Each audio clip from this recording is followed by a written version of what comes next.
Good evening, students. Hi, welcome again to these deliberations of Obs and Gynae. Sankalp is here to help you sort out all your problems before the exams. So, we are here discussing about obstetrics today. We did the gynae session earlier. Like I said, you can always ask me questions about gynecology today also, but let's do the obstetrics bits first. We have a lot of questions and a lot of regular questions, and we have uterine massage also being discussed here, just to remind you guys of what is outright basics.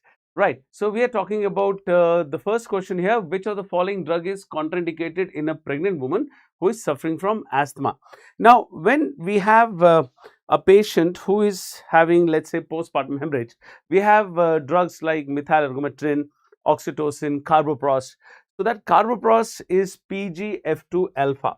Now, PGF2 alpha is going to cause a lot of bronchospasm. It's a potent bronchospasmic drug, and we will not give carboprost. All right, salbutamol can be given, misoprostol can be given. Yes, some people may have a hypersensitivity reaction to PGE1, and danoprosten is PGE2.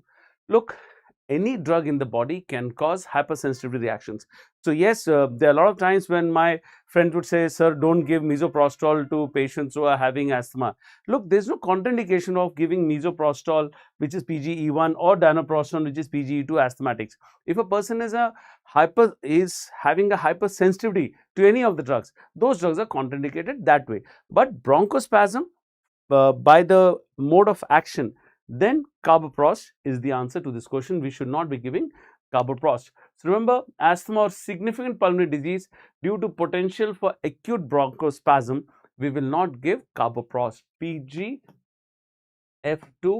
alpha. Now this carboprost, which we use for PPH, remember, this is the drug which is given as the last drug in the series of drugs given for PPH management. You will start with, of course, the drug of choice for prevention and for treatment, oxytocin. You can give methylargometrin. Of course, you can give the elder brother of oxytocin, which is carbetocin, and then you can go ahead and give misoprostol. But if none of the drugs work, then the drug to go to, the go-to drug is carboprost, the last of the drugs. Carboprost doesn't work, then we go ahead and start doing the surgical management, which is the balloon tamponade first. Of course, somewhere down the line, we can also give tranexamic acid, but tranexamic acid is not the drug which is the best drug even after carboprost. I didn't say that at all. All right, carboprost is that final drug. If carboprost doesn't work, then we have to get into the surgical method of management. Right. Good evening, everybody, and hi, and good to see all of you. I hope you all gain with the session which you're going to have now. So let us get to understand that apart from carboprost, there's another drug which I thought I should mention now, and that is labetalol, which we use for the purpose of hypertension management. Labetalol, all right, it's a alpha plus beta blocker, and it's a non-selective beta blocker. So that's why labetalol is also not the best drug to be given. Suppose, especially when a patient has hypertensive emergency, that hypertensive emergency like eclampsia, BP is very high, she is thrown a fit. So you manage the eclampsia by the max self, but the IV labetalol is given for the blood pressure management. If the patient is an asthmatic, then we are not going to give labetalol, especially IV labetalol more. So yes, I told you two drugs today. One is the IV labetalol, and the other one is carboprost injection. And both are contraindicated. Okay, this is also an injection carboprost. It is 250 micrograms, and remember, it is given intramuscularly only. Remember, IV labetalol, carboprost, both are not given to asthmatics, and IV labetalol causes more. IV labetalol versus carboprost, this is much more likely to cause bronchospasm as compared to carboprost. But yes, both are not given. This comparison is not going to come in exam. I just thought I'll give you some more extra detail. Right. So, is it, sir, it's available after or not? I did not get your question, my friend. Can you just specify your question once, all right? I'm still looking at the chat, so it's not that I'm not seeing. You can please tell me the question properly once. Meanwhile, we'll go ahead and see the next question. Which of the following is a contraindication for a cervical cerclage? Now, you can call it a cerclage or you can call it a encerclage. You know, if the cervix is small, then less than 2.5 centimeters, we know that it can efface early, and a short cervix can cause abortions, and a short cervix can also cause the patient to have preterm labor, right? So, your question has come. I don't know. Leberolol more than methylobutol, the drug of choice. Yes, leberolol is the drug of choice. That way, it's fine. Okay, chalo. I think we'll come get to the question. Which of the following is a contraindication for applying a encerclage surgery? So, if the cervix is short, I will put a cerclage. A cerclage is generally applied after 12 weeks because we know now the placenta is totally alone managing the pregnancy. Yes, don't get confused, the luteoplacental shift happens at 6 weeks and beyond. After 6 weeks, luteoplacental shift has taken place. But the placenta completely takes over and is now the in charge, and there is no contribution from the corpusculum after 12 weeks. So, that is why after 12 weeks, we know that the pregnancy is now going to make it. So, if the cervix is short, then after 12 weeks, we apply the cerclage. And then at 37 weeks, we remove the cerclage so that the woman can deliver vaginally. So, that is what is the basis of the cerclage for a short cervix.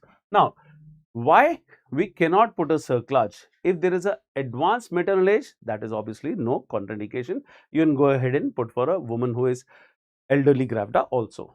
Prolapse of membranes in the vagina. Look, the question is very specific. There is a prolapse of membranes in the vagina. So, yes, she is probably in the process of aborting. She is already in the process of aborting. So, this is the exact situation where we do something called a rescue encerclage. Yes, okay, an emergency cerclage we do, because we know that we did not know about this patient. She came to us in a state where the cervix is open and the bag of membrane is now prolapsing. So, when something like that is happening, I know that I can push this bag of membrane with, I hold a sponge, gauze piece on a sponge holder. I keep it wet with saline and I push this bag gently inside, and then I place my suture on the top of the cervix. So, when I place my suture on the top of the cervix, I don't tighten it. I will look, this is the demonstration trying to give. I push this bag of membrane back inside. I'll place the suture and tighten it a little bit. Then I'll remove this and then tighten it more so that the cervix closes. So, yes, we can do. We have done this rescue kind of cerclage many times, and many times we've been successful in giving a pregnancy at term for such patients who could have probably lost the child. So, yes, that can be done.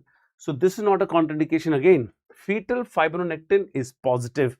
Fetal fibronectin, FFN. This fetal fibronectin basically is the glue which sticks the, if you see the sac like this is the sac of the baby, and this sac somewhere here is the placenta, suppose. Now, this sac is stuck to the uterus by something called the fetal fibronectin. It is like a glue. This fetal fibronectin is a protein which is attaching the bag to the uterine wall. Now, whenever a patient is aborting or she is going into labor, let's say she is going to labor at 37 weeks. Before that, around a week before, this fetal fibronectin, it's a microscopic protein. You can't see it. I've just given a yellow color for the sake of showing you. So, around 37 weeks, it will come out in the vagina. Around 36 weeks, he'll come. We know in next week she's going to deliver. That's normal. But if it comes out in the vagina before 37 weeks, let's say it comes out in the vagina at 32 weeks, we know that she's getting into preterm labor. It's a predictor for preterm labor. And if there is a cervix opening up, let's say at 22 weeks or 24 weeks, and a process of abortion is about to start, then also fetal fibronectin will come in the vagina. So, it's a warning sign that the patient is about to abort or patient is about to go into preterm labor. So, if it is giving us a warning, it is still not a contraindication for me to not put a cerclage. So, yes, even in fetal fibronectin which is coming in the vagina, I can go ahead and put, because look at this example where I said prolapse of membranes in the vagina. Obviously, the fetal fibronectin would have come out in the vagina, at that time also, all right. So we will not say that it's a contraindication. But rupture of membranes, this is definitely the answer to this MCQ. Rupture of membranes is that question, is that situation where if you put a cerclage, the bag is already ruptured and the liquor has now come out in the vagina. Vaginal bacteria can easily enter the sac and cause severe chorioamnionitis. So I will not put a cerclage when there is a rupture of bag of membranes. Now, when we are discussing about cerclage, something about this modified Shirodkar I thought I'll tell you, because everybody keeps telling, sir, what is the difference between Shirodkar and modified Shirodkar?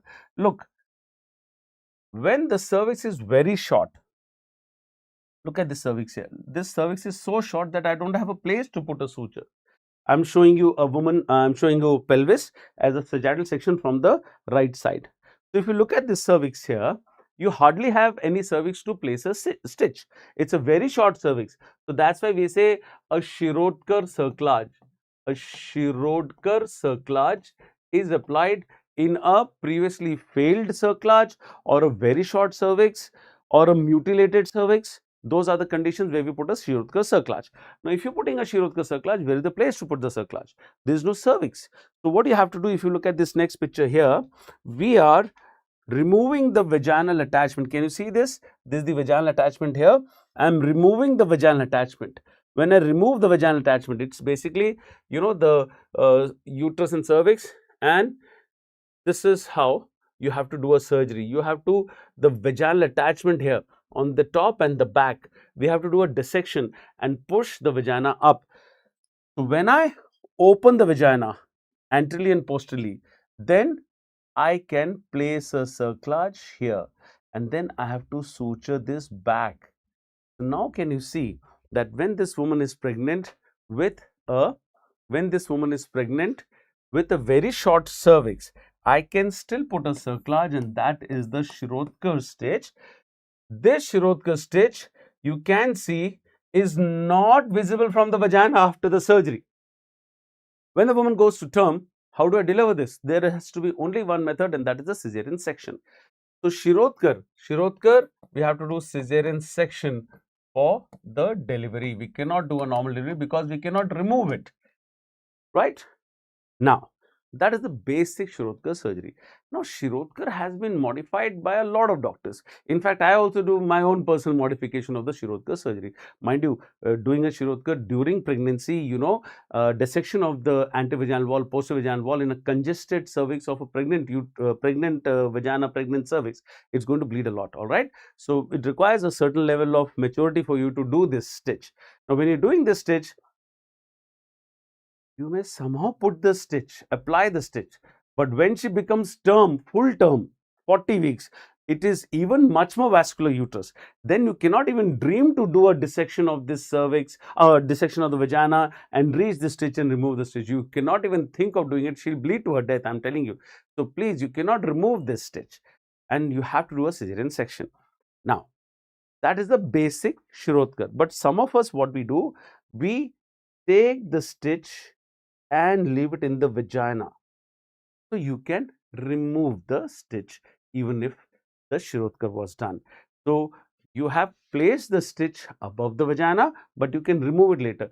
So those are the modifications which all of us have. But now don't confuse. I'm not telling you the difference between modified and normal Shirodkar, because now whatever we do the Shirodkar, it is called the modified Shirodkar. Like whatever tubectomy these days you do, we don't call it pomeroy's, we call it the modified pomeroy's. So do not try to say a difference between Shirodkar and modified.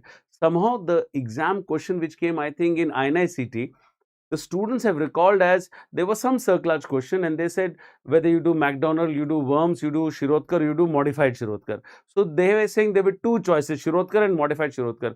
Guys, nobody is going to ask you that question even in your post graduation if you're doing gynecology, because now we say modified Shirodkar only. Whatever Shirodkar we do is called the modified Shirodkar. So don't get confused. Don't try to see the difference between these two. I can show you operative obstetric books and they also don't try to do the distinction. They just say it is called the modified Shirodkar. And in that, some of us try to keep the stitch in the vagina, some of us keep it high above the vagina, which cannot be removed. So, Shirodkar, short cervix, mutilated cervix, failed previous cerclage, we will apply. and that is a cerclage which mostly we cannot remove when we have to do a cesarean section. That's all. My idea of telling you this was, do not try to find a difference between modified and the normal Shirodkar. There is only one Shirodkar now, which is the modified Shirodkar. Right, let's see what are you guys asking me here. Okay. After live, is it available on YouTube or not? Yes, definitely. You will see this on YouTube forever until unless PW decides to take it out. It's not going to be taken off. All right. So nobody's going to take out the lectures. PW is we excel in giving you a lot of free stuff, and that's how education should be. No restriction should be there when you're trying to have education. So majority of teachers love to take live lectures, and most of these lectures will be there for you live forever. That's the plan, right? So let's move on and see. A pregnant woman post cesarean section one put on magnesium sulfate for preeclampsia. Post cesarean section means she is already delivered. A woman who is already delivered and was on magnesium sulfate, that is the maintenance therapy, that after the convulsion, whatever was the situation, preeclampsia or was the eclampsia, you started the magnesium sulfate for the delivery, and after delivery you have to give 24 hours. Now, it is a known case of type 1 diabetic, sorry for that. It's a type 1 diabetic. She developed delirium and appears drowsy, and she has delirium. She appears drowsy with a respiratory rate of 10 per minute and random blood glucose level of 240, oliguria, and bilateral absent knee reflex, absent knee jerks. What is the cause of her condition? So, the choices given here is a whole lot of medicine actually, but I'll make an attempt. All of you understand that if there is diabetic ketoacidosis, the sugars are generally more than 250. And then there is significant ketones in the blood or in the urine, at least 2+ ketones should be there, and there should be acidosis, that is less than 7.3 pH should be there. Outright basics of diabetic ketoacidosis. And the respiratory rate is actually high. In diabetic ketoacidosis, the respiratory rate is high. Yes, you know about Kussmaul breathing, right? So, Kussmaul respiration is rapid shallow breathing. This patient is having a respiratory rate which is 10. So, anything less than 14 is supposed to be respiratory suppression. So, she is not having hyperventilation, she is having lesser breathing. So, that's why DK is out in this situation. Yes, there can be something called the euglycemic DKA. Look, I'm not even going into that. Okay, that is not my cup of tea, and we are not going to ask you that at all. Okay, not in gynecology questions at least. So we are not talking about the euglycemic decay. We're talking about the classical decay. Classical situations come in the exam, and decay is not the answer to this question. Now, why is it not diabetes insipidus? Because this patient is having oliguria, and diabetes insipidus, there is thirst and there is a large volume of urine which is passed. It's a renal condition, you know that. It's both of them are called diabetes ketoacidosis and diabetes insipidus, but this got nothing to do with that. This is to do with a renal condition, and there is a lot of urination, and this patient, the question which we are talking, is having oliguria. All right, so that's why the answer to this question, yes, answer to this question is definitely magnesium sulfate toxicity. All right, the eclampsia by itself is not causing all that. The magnesium sulfate toxicity causes that more. So magnesium sulfate, you will have to monitor the magnesium sulfate therapy if you're giving the maintenance dose, the IM dose. All right, so that maintenance therapy is based on basic facts that the urine output should be at least 100 ml in the last 4 hours, and then only give the next dose. Knee jerk should be present. Respiratory rate should be more than 14. All right, it's coming again, so I'm not writing all that. It's coming again. One more question is there on that, right? So answer for this is magnesium sulfate toxicity. Let's move on and see another question. Before that, what are you guys asking me here? Any infection in cervix? No, we cannot do. We should not do. Good question, Sashi Kant. All right. Yes, you cannot be doing a cerclage when there is an obvious infection. So if there's a vulvitis, vaginitis, we treat that. So definitely, when the woman comes to me, let's say at 10 to 12 weeks, I know it's a short cervix, I'm going to put a cerclage. So I'm not doing an emergency cerclage, no. I'm doing a planned cerclage. I know the cervix is short. She's going to abort only by 20 weeks. So I will treat the infection. पहले treat कर लेंगे, तभी डालेंगे ना cerclage. All right, very good question. We should not. So in any Shirodkar, cesarean is done. Yeah, you remember that, please. I have a modification that I keep the suture in the vagina and I can take out the suture just before. So all those minute details, don't get into that. Shirodkar is equal to cesarean. देखो इतना याद रख लो. Don't try to get into postgraduate stuff, because postgraduates, we discuss so many modifications of all the surgeries and so many variations are there practically, then you will not know what to answer. You got another 18 subjects. Okay, so modified Shirodkar, cesarean, band karo topic. All right, let's move on. So we are talking about now another question. A pregnant woman develops preeclampsia. She inquires about the cause of her condition. The doctor explains that it is due to the failure of invasion or what. Now guys, whatever you are doing, now don't get distracted. Okay, I don't want any one of you to get distracted. This is a very important question and it always comes in INICET. They are very particular about this topic. So we are talking about the pathology of hypertension in pregnancy. We know that the blood pressure increases after 20 weeks. We call it the pregnancy-induced hypertension or preeclamptic toxemia, which is now more precisely called preeclampsia. So what is the reason that this is happening?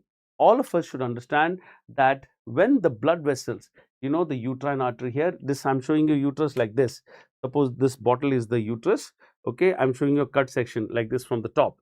Okay, this is the uterus and I'm doing a cut section, I'm showing you from the top. So this is the uterus and this is the uterine artery.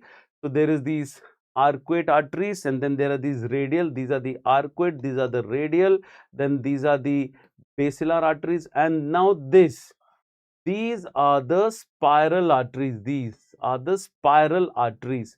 Now the spiral arteries are giving the blood to the fetus. Now I want you to understand one thing. The blood to the fetus does not mean the baby is swallowing mother's blood. I mean, of course, you know that very well, but just in case one of you, whoever is looking at this lecture right now, just one of you thinks that the mother is giving blood to the baby, mind you, no mother ever gives blood to the baby. The blood is sent towards the baby and the baby sends his villi. Look at this now. I'm trying to show that to you. See, look at the villi here and villi here. Now, the blood is going. The mother's blood, can you see in the spiral? Can you see these are the spiral arteries? Mother's blood is going towards the placenta and the baby is sending the villi in the placenta. So basically basically the placenta is a bag full of blood in which the baby's villi are dipped in. All right. So this black thing is this black thing. I'll if you want, just I'll keep some red color here for you to know that this is basically the blood. This black thing is the blood which is coming from the spiral arteries into the placenta. Now in the placenta, the baby is dipping his villi. And the baby is not taking mother's blood. No, baby is just dipping the villi. So that's why, look at this villi. Look at the villi. Look at my hands. These are the villi, right? So this is a syncytium. एक जाल है. जाल बिछा देता है baby blood के अंदर. This is a syncytium. So that's why we call it syncytiotrophoblasts. And then this is lined by cells, cytotrophoblasts. So these villi enter the blood pool of the placenta and then the villi will suck in the nourishment, just like that. It's going to suck in the nourishment. It's not going to suck in the blood. Yes, the mother's blood could be A positive, this baby could be B negative. So you cannot say that the mother is A positive and a B negative, baby cannot be there. Any mother can have a baby from any other, any person in the world, any man in the world, because the blood groups don't matter. Yes, we can talk about RH isomerization as a problem, but later, any mother can have a baby from a man in this world because the blood is never going to mix. So when the baby is dipping his villi into the blood of the mother, he is taking only the nourishment, the minerals, the oxygen, the carbohydrates, the proteins, but never the RBCs. So now the nutrition of the baby is dependent on what? Nutrition is dependent on a good blood supply in the placenta. So when there is a good placenta, that means this blood vessel, dhyan denge sab log, don't get distracted, don't look left, right, only look center now. All right, do not get distracted. We are talking about the villi here, and this villi is taking the blood, the villi is taking the nourishment, but that blood is coming into the placenta from the spiral arteries. Now these spiral arteries, can you see, they have these muscles. So this muscle has to be replaced. This muscle has to be taken off and replaced by cells. Can you see the diameter? Early pregnancy and third trimester. Can you see the diameter of the spiral artery at term? It's a much bigger dilated artery. So more flow towards term. So the basic is that the arteries of the spiral arteries of pregnancy should lose the muscle layer and become dilated. So for that dilatation, the cells should come and replace the muscle. Can you see? There are these cytotrophoblastic cells. The trophoblastic cells are going to come out and come into the interstitium. See, extravillous. This is the villi, extravillous trophoblast. These are the extravillous trophoblast. Outside the villi, trophoblast. Now, extravillous trophoblast may be in the interstitium, in the tissue. Interstitial extravillous trophoblast. And then this trophoblast can be replacing the muscle. So, we call it endovascular extravillous trophoblast. Don't get confused. Villi has trophoblast. Apart from the villi, extravillous, outside the villi, there is trophoblast. Now that trophoblast is replacing the smooth muscle of the spiral artery. So extravillous endovascular trophoblastic cells are replacing the spiral arteries muscle. So that's why, can you see, the muscle is totally replaced by the extravillous endovascular trophoblast. So this vascular trophoblast will keep the blood vessel dilated, and you need a dilated blood vessel in pregnancy. This is normal. Now, if that does not happen, if this replacement of the muscle by the trophoblast does not happen, then this will persist till term. This narrow blood vessel will persist till term. So tell me, how will the blood go towards this placental pool? This blood cannot go through this narrow vessel. It will not reach this blood pool. So the perfusion to the placenta will be compromised if it is a narrow spiral artery. So that's why the mother increases her contractility and increases her blood pressure. And that high blood pressure will go through these narrow blood vessels with high force. Then it can go and give nourishment to the baby. So the mother increases her blood pressure to overcome this vasospasm. The key word is vasospasm. The main pathology of hypertension pregnancy, which is starting after 20 weeks. She was never a hypertensive patient. She was always a normal woman, and she was now, she got married at 25, and at 25 years and 6 months, she's now pregnant, and now she comes to us at 22 weeks, 24 weeks, high blood pressure, because the blood vessels have not modified enough in pregnancy. So after 20 weeks, the nourishment has to increase to the baby, the blood flow has to increase, but that's not happening. If that is not happening, mother increases her blood pressure to overcome this vasospasm. Now this blood pressure is not high only in this place. This blood pressure is not high only in this spiral artery. It is not high only in the placenta or the uterine artery. That blood pressure will be high everywhere else in the body. It will be high in the kidney. So that high blood pressure, zigging, it will go like that and break the glomeruli, proteinuria. High blood pressure will go to the eyes, papilledema, retinal hemorrhage, detachment. High blood pressure will go to the liver, acinar injury, subcapsular hematoma. High blood pressure will cause hemolysis, splenic injury, and then high blood pressure will go to the brain, release glutamic acid and cause convulsions. So that high blood pressure is all over the body because that blood pressure was meant to increase the flow to the baby. All right. Now, if that doesn't happen, blood pressure is high. So having understood this, let's go back to the question which came. So this is due to failure of invasion of what? Spiral artery by extravillous trophoblast. That looks like the answer, not the radial artery, not the spiral artery by the villous trophoblast, and arcuate artery maybe nahi hai. So the answer is spiral artery by extravillous trophoblast. I don't know whether you guys have answered, but anyway, I'm not looking at the chat because this was a little tricky. I hope all of you understood a little bit at least. Otherwise, rewind and listen to this once more. Extremely important part for INICET students because it always keeps coming in the exam. Now, let's get to the next question. After conducting placenta delivery, it was noted that the placenta was only half removed and there was a massive hemorrhage. What is the next step in management? So, if there is a retained bit of placenta, only half of the placenta is out and the placenta is retained inside, then what do you do? She has just delivered.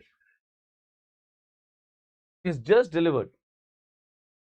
When a woman delivers, then we have a cervix something like this. It is totally dilated. It's a fully dilated cervix, and there is a placenta. Let's say most of the placenta is inside.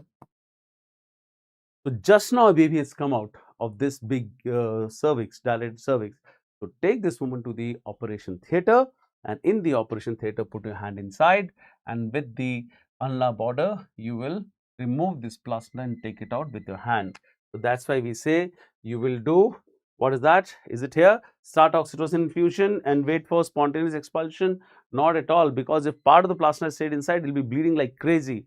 If only a bit has come out and major of the placenta is inside, it's going to bleed like crazy. We call it a bloody emergency, all right? Don't try to stop the bleeding by giving oxytocin, methyl ergometrin. The uterus will contract and you will be having difficulty in removing the plaster later. So immediately she goes to the OT. Look guys, many a times this happens that somebody has delivered the baby, plasma is inside, and that time the senior goes off, हाँ plasma निकाल देना, मैं जा रहा हूँ, मैं जा रही हूँ, whatever. And that plasma may actually become retained, and the plasma, when it is not coming out, the patient bleeds like crazy. Till the placenta is delivered, the delivery is not complete, and a retained plasma can bleed so much that you can as much as lose the patient. So take the patient immediately to the OT and under general anesthesia. MRP is always under general anesthesia. Yes, I know a lot of you interns would have seen the manual removal happening in the labor room with a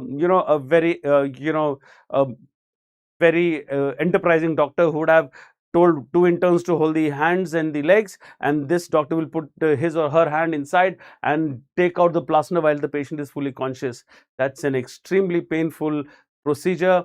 Please do not be unkind to women in labor rooms just because they are in government hospitals and you feel that they're getting free treatment. No, they're paying the taxes. It's not free treatment, all right? They are getting free treatment because they deserve free treatment by the government, okay? All over the world, there are hospitals, government hospitals will give free treatment to their to the community, all right? So don't think, you're learning your art from these patients. So do not be unkind to them and do not do manual removal or even an episiotomy without anesthesia. I'm very, very emotional about this and I'm very particular about this in the labor rooms. None of my students do it. All procedures under anesthesia. Okay, take this patient to the OT and then you do the MRP. Now, what else? You must not confuse this. This is a retained placenta. This is a retained placenta. Now, this is different from something else. Sometimes you think you've delivered the placenta completely because you've seen the complete placenta come out and you feel you've done a great job, and the patient goes to the ward and you go home and a small bit of placenta has stayed back inside. So when there is a retained bit, this patient will come with an infected retained bit and bleed. He is going to bleed, and that is secondary PPH, and that she comes after 24 hours of delivery to 12 weeks, and that is what is known as the retained placental bit. So retained placental bit is different from a retained placenta. A retained placental bit, she comes to you after 3 weeks or 4 weeks. 4 weeks later, when she comes to you with excessive bleeding, secondary PPH, you cannot forget putting your hand inside, you cannot put your finger also inside. So this is removed by curettage. Don't say DNC, the best word is curettage. So with the curettage only you can remove it. So for a retain, of course under anesthesia again, so retained bit under curettage, retained placenta has to be removed by MRP, both under anesthesia. Don't get confused between the two of these. Always we say when a woman has delivered, keep the plasma on the back of your hand like this and then examine the completeness of the placenta, all right, on the back of your hand. Right, let's move on and see another question. After a normal vaginal delivery, a 37-year-old woman collapses and develops features of DIC. Which of the following is the most likely etiology? Look, normal vaginal delivery, woman collapses, develops DIC. It can happen to all of these conditions, first of all. But if it is PPH, we would have given you some information. If it is a PPH, I would have said it's a multiparous woman who delivers and bleeds and none of the drugs have worked and she is having a hemorrhagic shock, and after hemorrhage and stasis of the blood, she can trigger a DIC.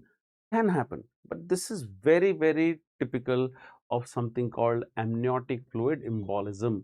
All right, she delivers, she's had a normal delivery, there is no PPH, everything is fine. You have delivered the baby, you're giving the baby to the nurse, she's cleaned the baby, and the pediatrician had a look, and the baby is gone to the father, and you're just about to start doing the episiotomy. Suddenly, the mother goes into a respiratory arrest and a shock. The blood pressure is suddenly dropped, and you barely able to feel, you're not able to feel the pulse, and she's gone into shock, and she gets unconscious, and you start doing the CPR. In the next half an hour, the whole of the emergency team is there, the crash trolley is brought in, the blue code has been announced, and the anesthetists are here, the physicians are here, a lot of people come to help, and we declare the patient dead in half an hour. It happens, and that is what is amniotic fluid embolism. More than 50% mortality. It's a documented more than 50% mortality. I have seen most women who have amniotic fluid embolism, they just die.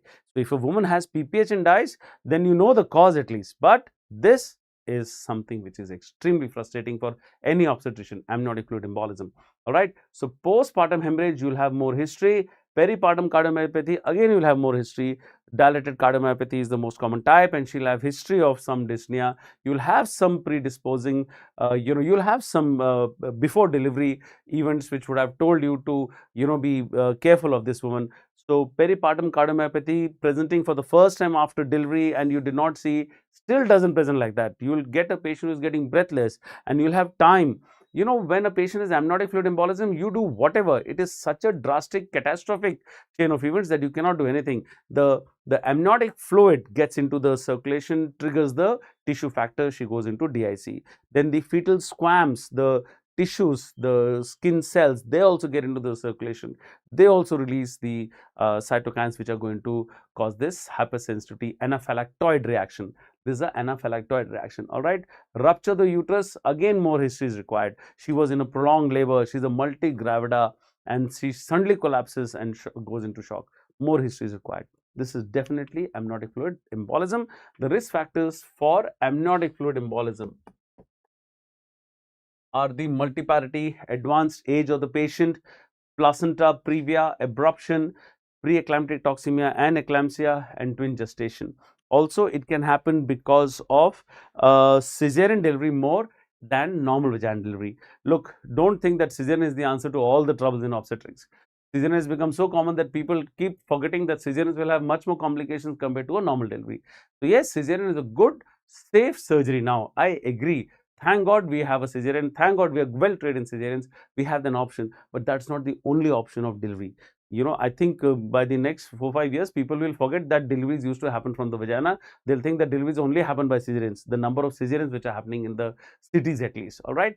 Yes, there are a lot of good obstetricians and a lot of people who are trying the best, but there are a lot of people who feel that the smallest pretext we should do a cesarean. Even as recent as 1 hour before, in my hospital, there was a resident, he'll be listening to this and he'll be telling you that an enzyme rise of SGPD, SGOT around 80 to 90, somebody has been told that you should have a cesarean because you have high enzymes. That's nonsense. So please, we should not be thinking at the smallest pretext to do a cesarean. Cord around the neck has been made an indication. Everybody does a cesarean for a cord around the neck. Please, it never causes any problem. You have to just deliver the baby, untwine the cord, and the baby will be fine. Okay, so cesarean will always have more problems.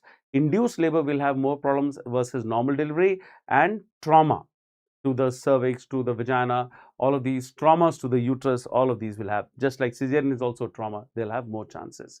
Right, let's move on and see another question. Now, I've given some highlighted stuff here so that you see the keywords. You're examining a multigravida in the second stage of labor for the past 2 hours.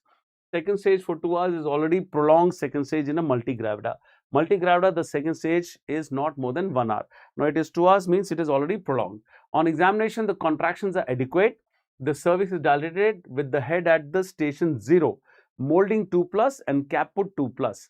Station 0 means it is at the level of the ischial spine.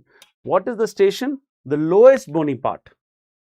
Station is the lowest bony part, not the bipolar diameter. So if you see this is occipito anterior, and now if you do a per vaginal examination, let's see like this.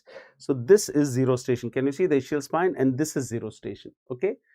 So 0 station means the bipolar diameter is 2 centimeters even above this.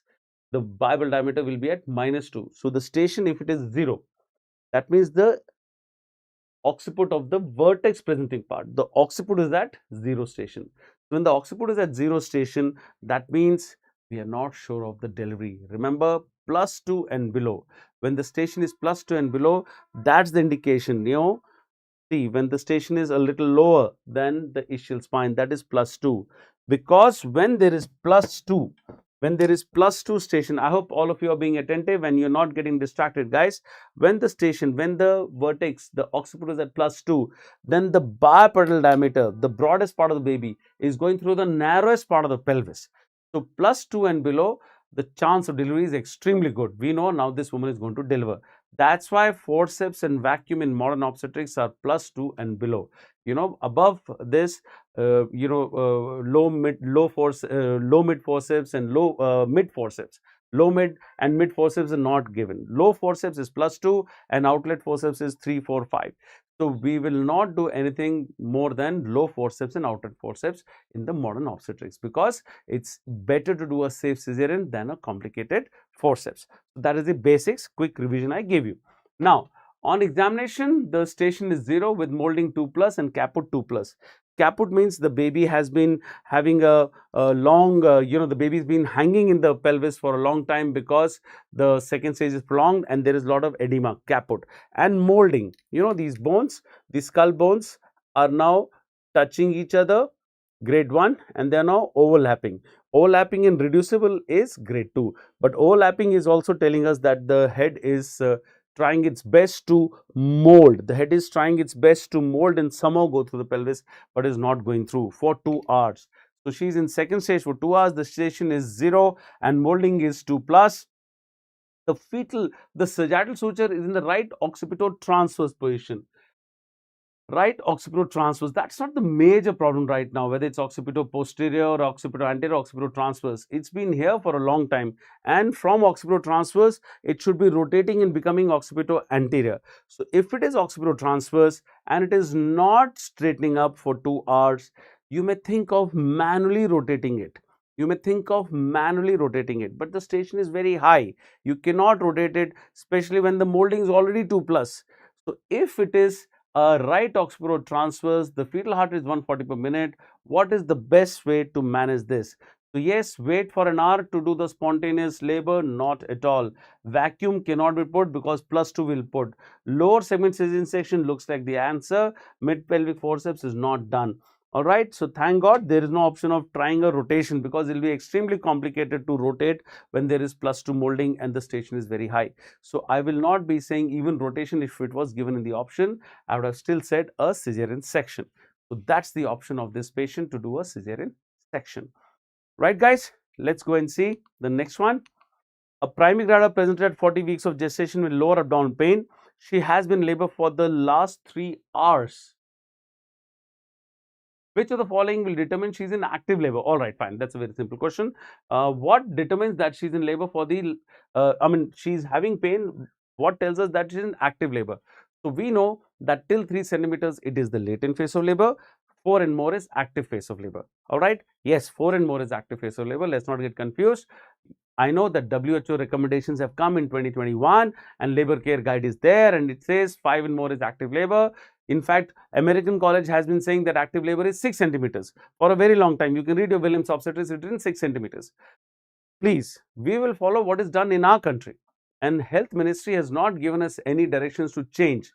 Till all medical colleges put the change, we are not going to say that active labor is 5. If they ask you particularly in the exam, what is the latest WHO recommendation as the active stage of labor, go ahead and write 5. Otherwise, all the partograms in any government hospital, you go and see all the major hospitals. I checked till last 3 months back, the old partogram, which is starting at 4 centimeters, it is still that. So active labor is 4 centimeters and more, and the contraction should be at least 40 seconds and more to say that there are good contractions. So what is telling us that she's in good labor?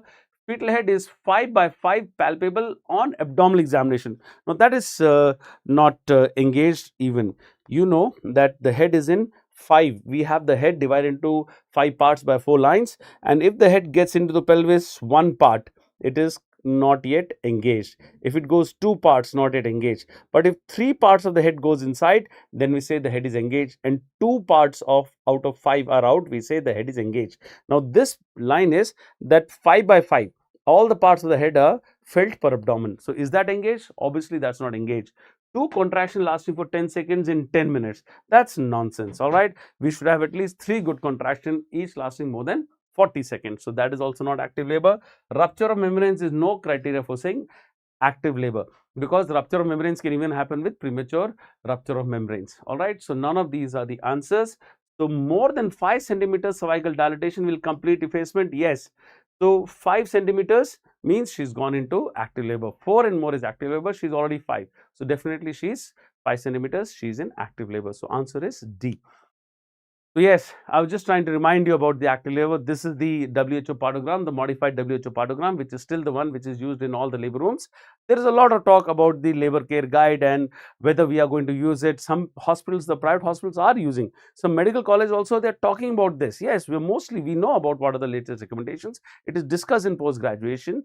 So we are not saying that we are averse to what WHO says, but till it is advised by the Ministry of Health and Family Welfare, we are not going to implement it immediately, right? So this partogram is the one still available in the labor rooms.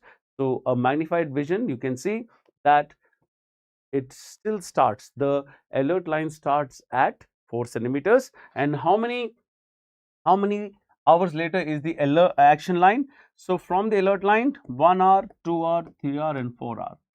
4 hour later is the action line. From the alert line, the action line is 4 hours later. Right. Let us see another question. A primary gravid present in labor and has adequate uterine contractions. On per vaginal examination, she is 4 centimeters dilated. She is in active labor, 4 centimeters dilated. The vertex is in the right occipitoposterior presentation. All right. Occipitoposterior comes again, and the pelvis is gynecoid, the pelvis which you like. The gynecoid pelvis is the pelvis for a woman who wants to deliver. How will you manage this patient? Now, if she is occipitoposterior, we have discussed it many times in the app and in many times in our questions also. So, you know that occipito anterior, look here, I hope you can see this. Yes, you know occipito anterior, it is not the way the head comes into the pelvis. The head always comes as left occipito. Can you see the occiput? This is the triangular frontal, the lambda, posterior frontal. So always comes as left occipito transverse, and it hits the pelvic floor and becomes occipito anterior and delivers. Now this one is a right occipito posterior. See here, right occipito posterior. It will hit the pelvic floor. It will come to occipito transverse, right occipito anterior, and become totally anterior. That is occipito anterior and deliver by extension. That's what happens to 80% of occipitoposterior. Sometimes occipitoposterior will not rotate. Look, this was a gynecoid pelvis, it will rotate and become occipito anterior. Now, sometimes it does not rotate at all. It stays occipitoposterior. So, if it is occipitoposterior, it becomes a short posterior rotation, it becomes direct occipitoposterior. This also can deliver by extension. See, the face is looking towards the pubic symphysis. You see, the face is looking towards the pubic symphysis. So that's what is known as the face to pubis delivery. Face to pubis delivery is seen in a persistent occipitoposterior. Don't say face to pubis is seen in face delivery. Guys, be careful. These kind of answers also have come in the exams. Please don't say that. Face to pubis is seen, you can understand if it is occipito anterior, the face is towards the sacrum. If it is occipito posterior, the face is towards the pubis of the mother. As simple as that. So occipito posterior will either stay occipito posterior and deliver, or it will become occipito anterior and still deliver. So yes, wait and watch for normal vaginal delivery. It may take more time. It may take more time than occipito anterior, that we know. But if the baby is fine and if there is decent progress, then we can still give a normal vaginal delivery. So this is a favorite.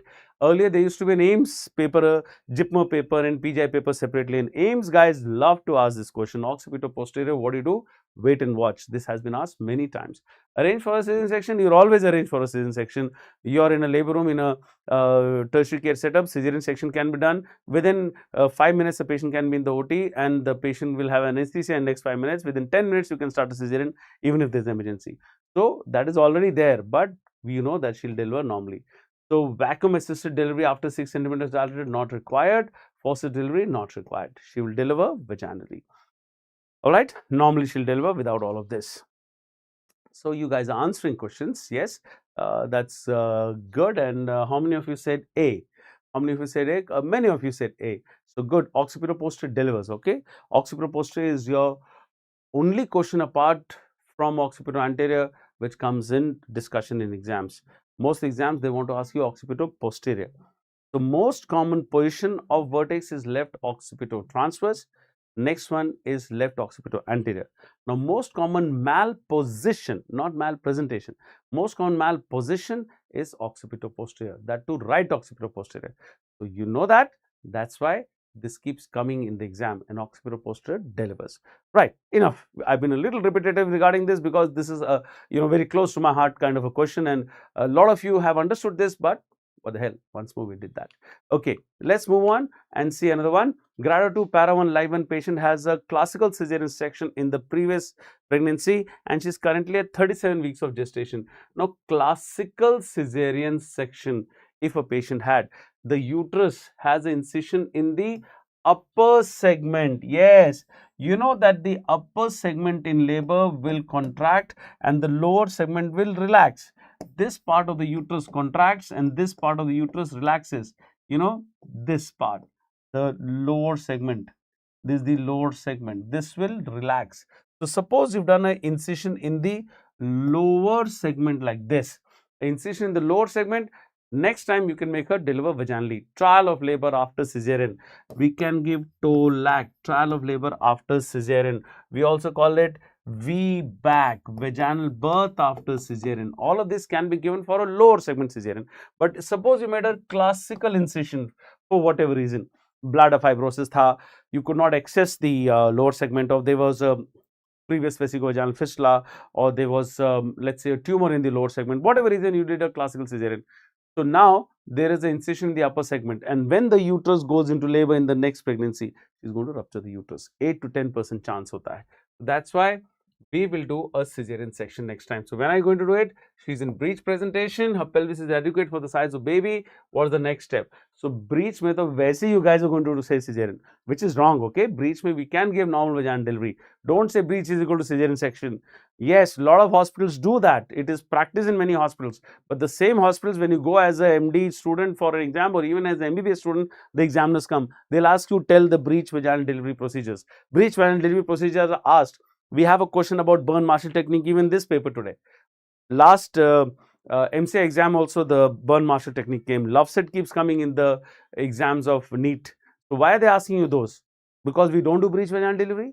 ऐसा थोड़ा यार कि we are not doing it, but we are asking you this. We ask you what we do.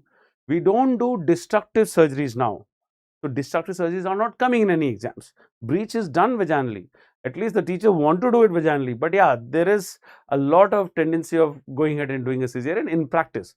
We are not asking you that. We are telling you what is the norm, and the norm is that you should give trial of breech vaginal delivery in an institutional setup under the guidance of a senior obstetrician. All right. So yes, breech presentation agar hai, anyway, you will give a trial of vaginal delivery. But this patient had a classical cesarean. Classical cesarean hai, you cannot do a normal vaginal delivery. So cesarean section at 39 weeks. Advise ultrasound after 2 weeks. That's not going to change anything. Wait and watch as labor progresses. Not at all. External cephalic version. No, you will do external cephalic version only if you want to do a normal vaginal delivery. So don't do any of these stunts. Go ahead and do a planned cesarean section. All right. I think most of you got the answer correct. Is it? Let me see.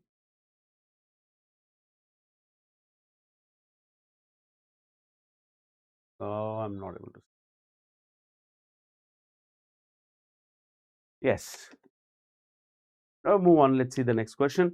On examination of a pregnant woman, infraumbilical flattening was found and the fetal heart was heard over the midline of the patient.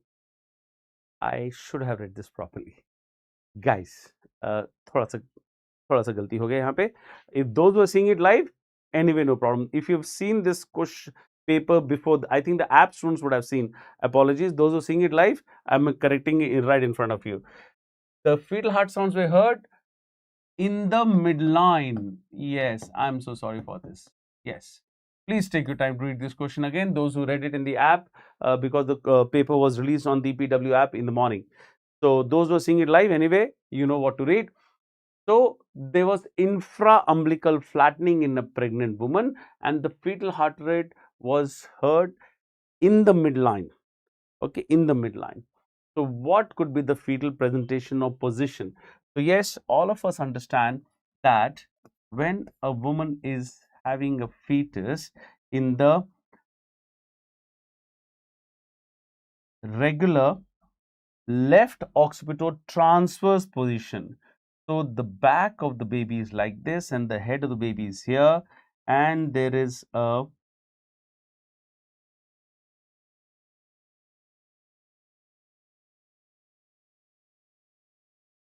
see this is the left occipital transverse, and this is the back of the baby, and the back will be much thick. Obviously the back will be something like this. So if it is a left occipital transverse, so then you can hear the fetal heart rate in the spino-umbilical line in the medial 2/3 and lateral 1/3 of the spino-umbilical line. That's where you hear the fetal heart rate. Now, if the baby is in occipitoposterior, that means the head is occipitoposterior. The baby's head would be like this. See, this is left occipital transverse. Okay, transverse. This is occipitoposterior. If the occipitoposterior is here, then the back of the baby will be towards the back of the mother. If the baby's head is like this in occipitoposterior, so the back of the baby will be towards the back of the mother, and the chest of the baby will be in the front. So if you look at the umbilicus of the mother, okay, now the chest of the baby is facing in front. So firstly, the back of the baby is towards the mother, so there is no bulge below the umbilicus. There's generally a bulge. That bulge won't be there. There'll be infraumbilical flattening in occipitoposterior, and the fetal heart rate will be heard just below the umbilicus, right in the midline. All right, apologies for the mistake there with the question, but I'm sure you understood. In occipitoposterior, you will hear the fetal heart rate right in the midline. So that is the answer. Then next question. A 23-year-old primary graduate came to the OPD in advanced labor. On examination, the vertex station was +3, which is good. Favorable, +2 and below will deliver. Molding was 2+, meconium 1+. The fetal heart rate was decreasing and the cervix is fully dilated. So it's basically a very good condition for normal delivery. +3 means she will deliver. But there is a distress. So we are in a hurry now. And she was already on oxytocin drip. The next step in the management would be wait and watch. No, we cannot wait much now because there is a distress, baby is going to die. Forceps delivery, vacuum delivery, emergency cesarean. Now, if she is fully dilated, by the time you take her to the OT and give the spinal or the GA and start dripping and do, it is going to be 10 minutes. But you can put a forceps and take out a baby in 2 minutes. So yes, 1 or 2 minutes you can do the forceps delivery. So that's the answer. I'll not say vacuum because it takes around 8 to 10 minutes for the vacuum to build also. A lot of you have seen vacuums nowadays. I was visiting a labor room recently and I saw that the vacuum was applied on the head and the resident immediately pressed on the vacuum pedal and immediately the dial went from 0 to 600, 800 millimeters of mercury. Immediately went up. So that is going to cause a sudden suction on the head and cause a trauma to the scalp and a hematoma probably. Vacuum is built over 8 to 10 minutes so that it gets a good grip. If you build up a vacuum very fast, it's going to slip also when you pull the baby out. So that's why always remember vacuum is built up over some time. So that's why when you're in a distress situation, when the baby can die, then forceps is a better option than vacuum. Yes, +3 and below, you can put forceps and vacuum both. But in this current situation, forceps is the best answer. Right. So yes, quite a few of you got that correct, but only a few of you rather. A lot of you said A. Wait and watch is wrong, okay, because there is distress. Okay, let's move on and see the next question. A 20-year-old woman with a 36 plus 6 days period of gestation came to the OPD and on examination, the fetus was in transverse lie. All right, the liquor was adequate. The plasma was found in the upper segment, which is good, and the estimated weight of the baby was average 2.8 kgs. Which of the following would be the most likely step in the management? So, when there is a fetus in a transverse lie or in breech, we can try a stunt and try to make it cephalic. Okay, so if the baby is in transverse lie, all right, like this is the head and this is the legs, so we can turn the baby and make the baby cephalic. Okay, we can turn the baby and make it cephalic, external cephalic version. The external cephalic version can be done for breech and it can be done also for a transverse lie. So external cephalic version would be the answer. So for a, if it is transverse lie in labor, wait, that's a question which a lot of you get wrong. Transverse lie in labor. If that was the question, then please don't say external cephalic version. Then you say cesarean section. No doubt about that. Okay, the questions are very important. Do not mess up this information. Relaxed uterus is when you can do external cephalic version. So that's why we always do external cephalic version at 36 weeks in a primigravida and 37 weeks in a multigravida. Why do we do that? It can be done for breech and it can be done for a transverse lie. Why do we do at 36 weeks? Because the Liker dynamics. Yes, now you will not have a problem understanding Liker. Liker is maximum at 32 to 34 weeks of gestation. At 40 weeks of gestation, it is even lesser, 600 to 800 ml, 600 you write. And at 36 weeks of gestation, it is around 800 ml. So Liker is reducing after 34 weeks. Now, the Liker is now reducing after 32 weeks. So now if you turn the baby, the head of the baby is bigger and the Liker is lesser at 36 weeks. So when you turn the baby, he will not return back. So failure of ECV is less likely once the Liker is reducing. So never say the Liker will keep increasing at 40 weeks. No, the Liker is maximum at 32 to 34 weeks. After that, it starts to reduce. That's why external cephalic version is done here, because Liker is reducing and uterus is relaxed and baby is bigger. So if you understand this, then you'll never say that you can do external cephalic version even at term, because the Liker is much lesser, baby is much bigger and the uterus is irritable. So we do external cephalic version around 36 to 37 weeks because the Liker is now reducing. Also later in the the discussion today, you're going to get this question, when is the Liker maximum? So it is 32 to 34 weeks. That's when the Liker is 1000 ml. Now if the I have not seen a question where they've asked you between 28, 32, 34 and 36. Only in guidebooks these choices have come. Otherwise, in one exam which it came recently, it was, I think, 2023 exam, and it came as 28, 32, 36, 40. So the only choice given to us was 32, around the correct one. So either 32 or 34 will come, because both are correct. I'll show you a diagram. We'll understand that the pictures which are coming from journals, all the pictures say the Liker is maximum around 32 to 34, in between of that. Okay, so one of these you have to pick up. Both will never be given to you as a choice. When is ICV done? Now that's a very good question, Shweta. I was anyway coming to that. So what is internal cephalic version? So there's nothing called internal cephalic version, my dear. There is never an internal cephalic version. There is always a podalic version for a second of twin in transverse lie. All right.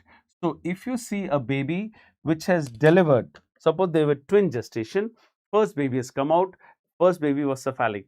Non-cephalic first baby, cesarean section in twins. That's a basic rule. If the first baby is cephalic, I can do a vaginal delivery. Khatam. Sir, agar first is cephalic and second is breech, normal delivery. First is cephalic, second is transverse, normal delivery. First is breech, first is transverse, cesarean. So first non-cephalic hai, to cesarean hi karna hai. Now we are talking about first baby is already delivered. The second baby is in transverse lie. In this transverse lie, this is the only indication for internal podalic version. You put your hand inside the vagina, go into the cervix, burst the bag and hold the legs of the baby and stabilize the head from the uterus, and now turn the baby and make him breech. Yes, that's what it is called, the internal podalic version. Podalic, lower pole is pulled down. तो internal podalic version करते हैं.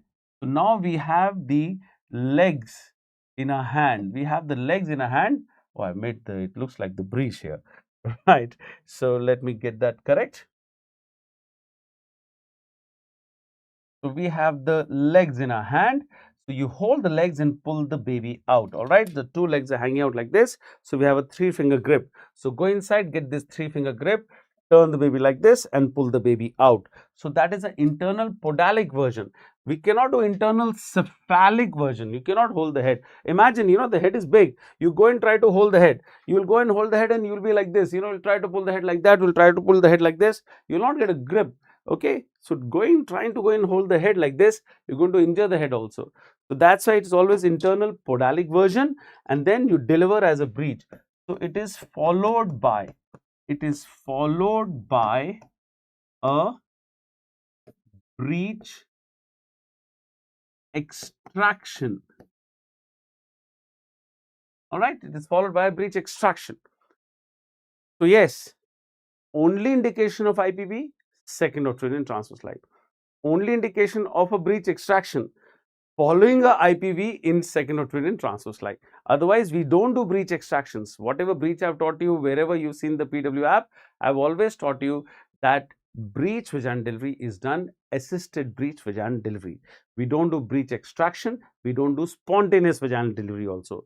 For a live baby, we always do assisted breech vaginal delivery, and that is no touch till umbilicus delivery. Let the baby deliver till the level of the umbilicus, and then only you start interfering in the delivery. Okay, so that's about the IPV. So was that you asking me? IPV, all right. ICV kuch nahi hota hai, but all right, you asked me the question. IPV is correct, right? Let's get to the next question. Which of the following condition? I think we should pick up some pace. We must do more questions. I get very emotional when all these breech questions and these occipitoposterior questions come. Let me pick up some pace, all right? Which of the following conditions will lead to oligohydramnios?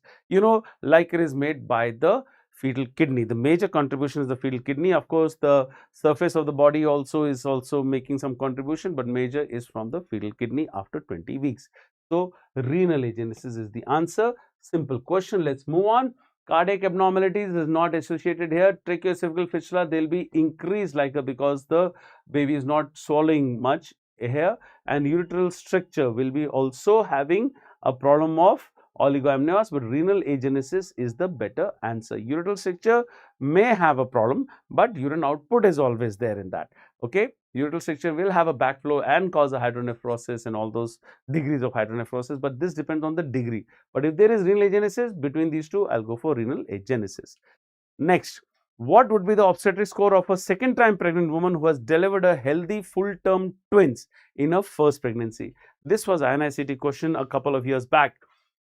A second-time pregnancy, so gravida 2, who has delivered healthy full-term pregnancy in the first pregnancy. So she has had one delivery, para 1, and there are 2 babies delivered. Now, assuming that they are live, so it is live 2. So please, gravida 2, para 1, live 1. Never say it is para 2 because they were twins. The act of delivery was only once. Today she delivered and she delivered 3 babies. Para 1, live 3. 2 babies, para 1, live 2. 1 baby, para 1, live 1. So, live is part of para. Do not get confused about that. Okay, so she has had only 1 delivery, so para 1. Now she is pregnant for the second time, so we say gravida 2. No, sir, she has got 2 live children, she must be gravida 3. Nahi. Gravida is the number of times she is pregnant. So, if she is pregnant, second time we'll say gravida 2. So, if she is currently pregnant, then only this question is okay, it's over. Gravida 1, para 1, live 2. This is over. Now, I have another thing to tell you. Do not say gravida unnecessarily for a woman who is not pregnant. Gravida is not to be applied when a woman is not pregnant. I get very, very upset when you ask me a question, sir, she is gravida 3, para 3, live 3 with prolapse. And you say she is 73 years of age. So, what is the management? I get these kind of questions regularly on my WhatsApp, and then I'll reply back. Please explain me, how did she get pregnant at 73 years of age? Please explain me that first, then I'll give you the answer. And they'll say, sir, इस guidebook में दिया है, इस guidebook में दिया है, इस app में दिया है, वहाँ, अरे यार, I'm not responsible for all the mistakes which are happening around you. Please, if a woman is not pregnant, do not apply Gravida anywhere. Very, very important. नहीं सर, वो ग्रेविडा थी ना, उसके 2 बच्चे हुए, तो नाउ शी इज ग्रेविडा 3. अरे भाई, currently she is pregnant, then only you will apply gravida. So yes, this is a nonsense formula. If a woman is pregnant, then only you apply Gravida. So even if she was, let's say, 32 years and 2 children she has, 2 children after 2 deliveries and 2 children are alive, 2 children alive. So what's the formula? Yes, 32 years of age. What is her obstetric formula? She has 2 children alive and 2 deliveries. So 2 delivery means para 2. 2 children alive, live 2. And she is 32 years of age. Did I say she is pregnant? No. So I will not say Gravida 3, para 2, live 2. No, sir, she can be pregnant at 32. Okay, fine. She is in a fertile age. But is she pregnant now? No. So Gravida nahi lagta hai, bhai. Yes, if at all you want, you can write A0. If she has had some abortions, fine. If she has not had, you can write A0. But this also is actually not technically required. Para 2, live 2 matlab, abhi to koi abortion nahi hua hai, and currently she is not pregnant, she is para 2, live 2. That's what you have to write. And that's what comes in the exams. Nobody will ever write Gravida 3, para 2, live 2 for a woman who is delivered 2 children and is not pregnant right now. If she is pregnant, then only put Gravida. So yes, always remember about outright basics. Gravida is a state of being pregnant. Para or parity is the act of delivering a viable baby. That is after 28 weeks if she's done a delivery. So only this formula comes. What is that? The Gravida, para, live, aborta. This is the formula which comes in the exams, and this is the formula which is used everywhere in the world. A few places in America, they use the Gravida, term, preterm, live, abortion. This hardly comes anywhere in any exams. Even in USMLE, they will be asking this, but I'm not an authority on that exam, okay, because I don't teach for that, and I've not applied for that exam. All right, maybe Royal College MRCUs you can ask me, but not of this. Okay, so yes, Gravida, term, para, live, aborta, this doesn't come, this one comes. And please remember, Gravida is the act of being pregnant. All right, so most of you got that correct, I hope. So G2, P1, L2, where is that? G3 aa gaya. Yeah, this is the answer. B is the answer for this patient. What would be the best method to assess the gestational age in a patient who conceived while she was on a OCP and now presenting around 6 weeks of amenorrhea? So while she was on combined pills, she is actually not aware of her dates too well, because what has happened, she got her periods, and while she was taking the OCP, sometimes she got pregnant. So that's why there could be an error in the calculation. Which cycle she conceived? The current one of OCP or the one previously? So there could be a problem. So that's why we always say that if a patient is on COCP and now she is pregnant, that's a failure of COCP. How will you calculate the gestation age? So now ultrasound becomes a very important tool, and ultrasound in the first trimester, adding 280 days to the LMP is calculation. It is the calculation of expected date of delivery. Fundus examination, I don't know what is going to tell. Add in 256 days, that is from the day of the ovulation. No, that is also not correct. So the answer is crown rump length by the ultrasound. Yes, I can see a lot of you saying crown rump length, and some of you said B. No. We are not going to use this one. We are going to say crown rump length by the ultrasound. All right. So if a patient has regular cycles and there was no history of COCPs and she has not left the COCP also, देखो होता क्या है कि she is continuously taking the COCP and she conceived, then we are using this. Suppose, no, wait, maybe you're saying B because you're confused. Yeah, let me help you. Yeah, I know why you said B. Unchanged screen. All right, I'm talking to you now. A woman is on COCP. She was taking COCPs till Feb of 2026. March, she was not taking COCPs. She left the COCP. She had periods on 1st of March, and now she's not on the COCP, and April she doesn't get a period. That you will do what you said. From 1st of March, you'll add 9 months and 7 days. Correct, 280 days or 9 months and 7 days. That we are correct. She's continuously taking the COCP. She's taken the COCP even in March, and she's not got a period. She does a pregnancy test and it's positive. अरे sir पता ही नहीं चला मैं तो COCP कब से ले रही हूँ. I don't know when I got pregnant. So then that is the question asked here. So if she has left her COCP, she's got a period, then of course we'll add 9 months and 7 days. While on COCP she conceived, then this is the formula. I want to tell you something else which a lot of you keep doing mistake. So by ultrasound, what is the single best parameter? Single best parameter to assess the gestational age. Now the single best parameter in the first trimester is the crown rump length. In the second trimester, it is the biparietal diameter, and in the third trimester, yes, third trimester, femoral length is not the answer, guys. Please, in the third trimester, it's again the biparietal diameter or the head circumference. All right, don't keep saying femoral length. Lot of my radiologist friends have also agreed, and please, they of course are also teaching you the right thing. Femoral length, I don't know where it came from and why so many years people have been saying femoral length. Look, if a woman comes to me, say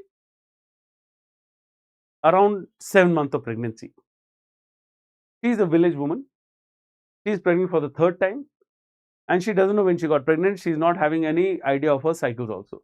Now she comes to me for fever or something, and she was brought to me from the village because there was not good treatment, so I'm taking care of fever, and she's pregnant also. After taking care of a fever, day after tomorrow, I do her ultrasound. When I do the ultrasound, which parameter will be closest to the exact gestational age? You tell me. She's around 28 weeks of gestation, and if there is a growth restriction process happening in this lady, the first parameter which will be affected by growth restriction will be the abdominal circumference. Next will the humeral length and the femoral length. And the last to be affected by a growth restriction process, all of you know very well, is the head circumference or the biparietal diameter. Because there is brain sparing effect whenever there is growth restriction, so the brain diameters will be closest to the exact gestational age, or will be the gestational age.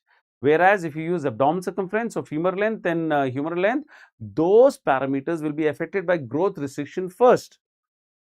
So please do not use femoral length. You may have to use the biparietal diameter, the diameters of the head. They will be the ones which will be close to the exact gestation age. All right. So I hope all of you got that correct. Now, a 32-week pregnant lady, now there's a wordy question. A 32-week pregnant woman came for a routine checkup and she has complaints of difficulty in walking and breathing. On examination, her fundal height was 36. She is 32 and the height is 36. Please mark this. At 32 weeks, the fundal height is 36 weeks. So it could be a big baby, right? Let's see more. And the flanks were full. Okay, that means it's a term pregnancy kind of a situation. Big baby. The abdomen was tense but not tender. Fetal parts were not palpable through the metal abdomen, and there was difficulty in auscultating the fetal heart rate. Now, it's not a big baby, it's too much of liquor. That's when all this happens. Okay, you cannot feel the baby's parts. That means there is too much of liquor. It's a tense abdomen. So yes, it can be abruption also. In abruption also, there's a blood clot in front of the placenta, and then the abdominal wall of the patient. So abdominal wall, then the uterine wall, then the blood clot, and then the baby. So in abruption also you cannot feel, but in abruption the uterus will be tender. She'll be having vaginal bleeding. Okay, so painful vaginal bleeding is abruption. She's not having any of those symptoms. So yes, this most likely diagnosis is polyhydramnios. It's not abruption. And fetal and metalonascitis, no. Fetal macrosomia, yes, that's what I thought till I read the first 3 lines, but the best answer to this question is polyhydramnios. Yes, most of you got that correct. Next question, guys. A primary graduate at 23 weeks of gestation presented with profuse vaginal bleeding without any significant predisposing event. Her blood pressure and glucose levels are within normal limits. That means she is stable. Placenta implantation at which of the following sites caused this situation? Now, that's what happens in INICET. They'll give you a big, most of the questions are easy. A few questions which are tough, they decide the ranks, because easy everybody gets correct. So this is one of those questions. Where is the implantation when there can be painless vaginal bleeding? That is at the internal os. All right. This is a case of placenta previa. Just that they've not mentioned placenta previa here. Right. That's a smart question. Let's move on and see the next one. What is the order of ligation of the blood vessels supplying the uterus during the management of atonic postpartum hemorrhage? Your drugs have not worked, your Bakri balloon has not worked, Beeline suture has not worked. So then you ligate the uterine artery first, then the ovarian artery, and then the internal iliac artery. That's the chain of ligation. Okay. So external vaginal, yeah. B is the answer. All right, that is the correct order of ligation, internal iliac artery. So remember, internal iliac artery is the blood supply of all the examiners who are making your question papers. Internal iliac artery आएगा ही आएगा. 5 exams in a year. Internal iliac artery, something will come about it. The branches will come, or something will come in at least 2 exams or 3 exams in a year. So please see that the common iliac artery is a different color. The common iliac artery. Now, this is the internal iliac artery, this is the external iliac artery. The common iliac has an anterior division and a posterior division, and posterior division has only 3 branches, which is superior gluteal, iliolumbar, and lateral sacral. These are the 3 branches of the posterior division. So, you will remember the posterior division branches most of the times, so that you can get the answer of the anterior division by exclusion, which works most of the time. But yes, these questions are generally asked in INICET and NEET. I have recently seen in MCA exam, they ask the tougher questions. In MCA exam, they have asked which is the artery ligated when you are doing the internal iliac artery ligation. Are you ligating the uterine artery only? No, you are ligating the internal iliac artery. When you say internal iliac artery ligation, which ligation are you applying? Where are you applying the ligature? They will ask you this question. So, the ligature which is applied, is it at the common iliac? Is it at the anterior division, or is it at the posterior division? So, yes, you ligate only the anterior division. You ligate only the anterior division of the internal iliac artery, because that is the artery which is giving the uterine artery. So, superior vesicle, inferior vesicle, obturator artery, then middle rectal artery, inferior gluteal artery, internal pudendal artery, all of these are branches of the anterior division. You must know the anterior division branches also, but the uterine artery is the one which is the branch of the anterior division. That's why the anterior division ligated, and we are putting just a snug ligature. We are not obliterating the hell out of it. We are not stopping the blood flow. We are reducing the flow. When you reduce the flow, it promotes sluggish flow in the uterine bed, and sluggish flow in a bleeding uterine bed will promote thrombosis. So, yes, the idea is to reduce the flow, not to stop the flow. So, you put just a snug ligature. So, yes, posterior division, once again the mnemonic is superior gluteal, iliolumbar, lateral sacral. Short gills, fishes have gills, so short gills, or the current heartthrob of the country, Shubman gills. You can remember that way also. So, those are the posterior division branches. A woman on treatment for infertility came with 6 weeks of amenorrhea, on abdominal pain and mild vaginal bleeding. Her beta HCG level was 2800. On ultrasound, a 3 centimeter mass was seen in the left adnexa. It contained a gestation sac with no fetal cardiac activity. What is the appropriate management for this patient? Now, that's an ectopic pregnancy, and there is no information that the patient is in shock. Yeah, they're not given that, but they've said that it's a fetus which has no cardiac activity and it is 3 centimeters in size. So, when there's an ectopic pregnancy and it is ruptured, then definitely it's a catastrophic event. You do a laparotomy or a laparoscopy, but you have to take out the tube. So, very important, ruptured ectopic pregnancy, there is only one management, total salpingectomy. Ruptured ectopic pregnancy, that is the answer. Now, we are talking about this unruptured ectopic pregnancy. When there is unruptured ectopic pregnancy, we can try and save the tube. How can you save the tube? We can do a medical management or a surgical management. But the funda is what? Try to save the tube. How do you save the tube? Only in unruptured ectopic. How do you save? You can medically save it or you can surgically save it. So, I'll just enumerate the things here. Quick revision of ectopic. I told you in the gynae discussion also that ectopic pregnancy comes in both in gynae and obs. You'll see Novak's gynecology discuss ectopic and Williams also discuss ectopic. Another thing, we said that most contraception questions I did in gynae. Alright, but you can still ask me. There is a considerable overlap in both the subjects. So, yes, when we say unruptured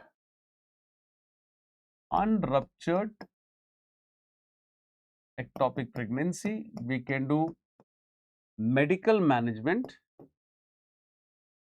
by methotrexate. You can give it systemically.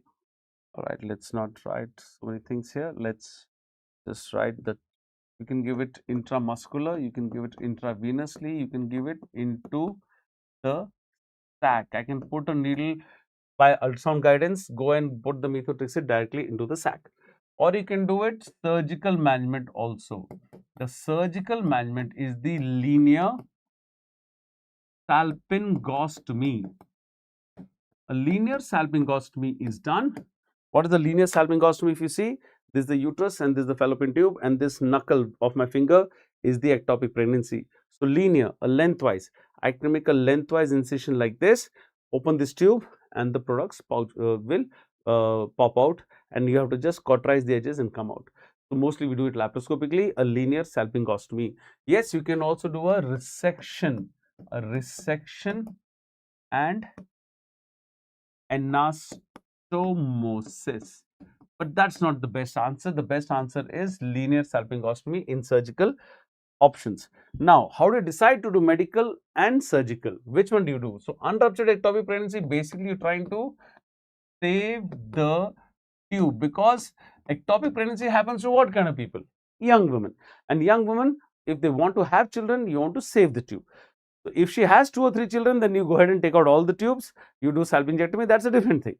But it's a unruptured ectopic, and mostly they'll ask you, how can you conserve the tube in an unruptured ectopic? Unruptured ectopic, you can medically conserve or surgically conserve, depending on 3 criteria.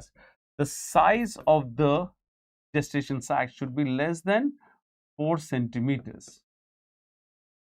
Wait, I'll give you this information in a better way. Okay, size is 4 centimeters. If it is less than 4 centimeters, I do medical management. If it is more than 4 centimeters, I do surgical management. If the HCG level is 5000 international units, say zyada ya kam, less than 5000 medical management, more than 5000 surgical management. Cardiac activity, if it is present, then surgical. If it is absent, then we can do medical management. So these are the criteria. Any one of them on this side, any one of them, like the size is, let's say, 2 centimeters, the HCG is 2800, and the cardiac activity is present, I'll again go ahead and do a surgical management. Look, these are the norms. Lot of doctors with HCG of 10,000 also do medical management, and they are successful. But what happens, the tube is having a big baby and its HCG is high, and you're trying to do medical management. Medical management will work in many of such cases, but the tube will slowly heal, and with the big baby, it will heal with a lot of scarring and fibrosis, and the tube actually is not so good as you wanted. If a big baby you medically management, do a medical management, the tube may become very fibrotic and baby a blocked tube. You have not done a surgery, but you've not done the best results. So for the best results, so that the tube can be used for a normal pregnancy next time, then you must do these kind of managements. Okay, these are the parameters which make you decide. Right. So that's why the answer to this patient is a laparotomy and milking of the tube, single dose methotrexate, salpingectomy, expectant management. So she is 6 weeks, HCG is less than 5000, and ultrasound there's a 3 centimeter mass, and the cardiac activity is absent. So I will do medical management, and the medical management, there's only one way here, and that is a single dose of methotrexate you can give. Okay, expectant management, we won't do an ectopic pregnancy till it is a very stable low level and we have serial levels. So we will not do right now. We are not talking about that. Expectant management is a lot of controversy, so we don't ask you in the exams most of the times. Salpingectomy, no, we'll try to save the tube because she's infertile. She doesn't have any children, so don't think of salpingectomy. And laparotomy and milking of the tube to empty the contents. Milking of the tube is not done anymore. Whenever you do milking of the tube, you know, there's unruptured ectopic and you go inside and you milk the tube and take the baby out. You feel that you have saved the tube. But that process of milking the tube is actually destroying the tube. So milking is not done now. Okay, we don't do milking, and it is not taught also to you. All right, it's there in a lot of your books. It is mentioned, a whole list of surgery which we have ever done are mentioned in many books, but they're not done. All right, practically we've never done. I know thousands of ectopics I must have done. I'm yet to do a milking because I was wrapped at the right time on my fingers by the right type of professors. So we don't do milking. Okay, Only thing we do is linear salpingostomy as a conservative surgical management, or a resection anastomosis, which is a difficult surgery to do when there is a lot of congestion in the tube. So linear salpingostomy, which I regularly do, we have saved many tubes, and those tubes could be used for a normal pregnancy. Next, it is a thing which is regular practice for us. All right, chalo, let's move on and see. Kindly please question a little farther. Complete question is not visible. Little further. You mean to say the am I blocking it? No, I don't think. Hmm? You mean to say complete question not visible? You want me to zoom out in the camera? You'll see some part of my studio then. Okay, maybe better. I think for the time being we'll do this. Is it better? Thoda sa zoomed in tha bhi. Yes, take it. Thanks for reminding, my friend. I think Shiva Prasad. Okay, thank you. Okay. Okay, Shiva, let's move on. Okay. A woman presents with a twin pregnancy. On ultrasound, the estimated age of one fetus is 1 month more than the other fetus. What is the diagnosis? Now, this can be actually many other things, but they've asked you a forensic type of a question, so let's stick to that. They've given you the choices of superfetation, superfecundation, supposititious child, or a posthumous child. So, superfecundation is the obvious choice in these. Which one are you going to say? So, when there are twin pregnancies and one oocyte gets fertilized this month and it gets implanted, and that makes an embryo. But next month, in spite of being pregnant, she ovulates again, and with another act of intercourse, she implants another embryo. So the next embryo implanted will be much smaller because it's 1 month smaller embryo. So that is what is known as a superfetation. That is the answer to this question, superfetation.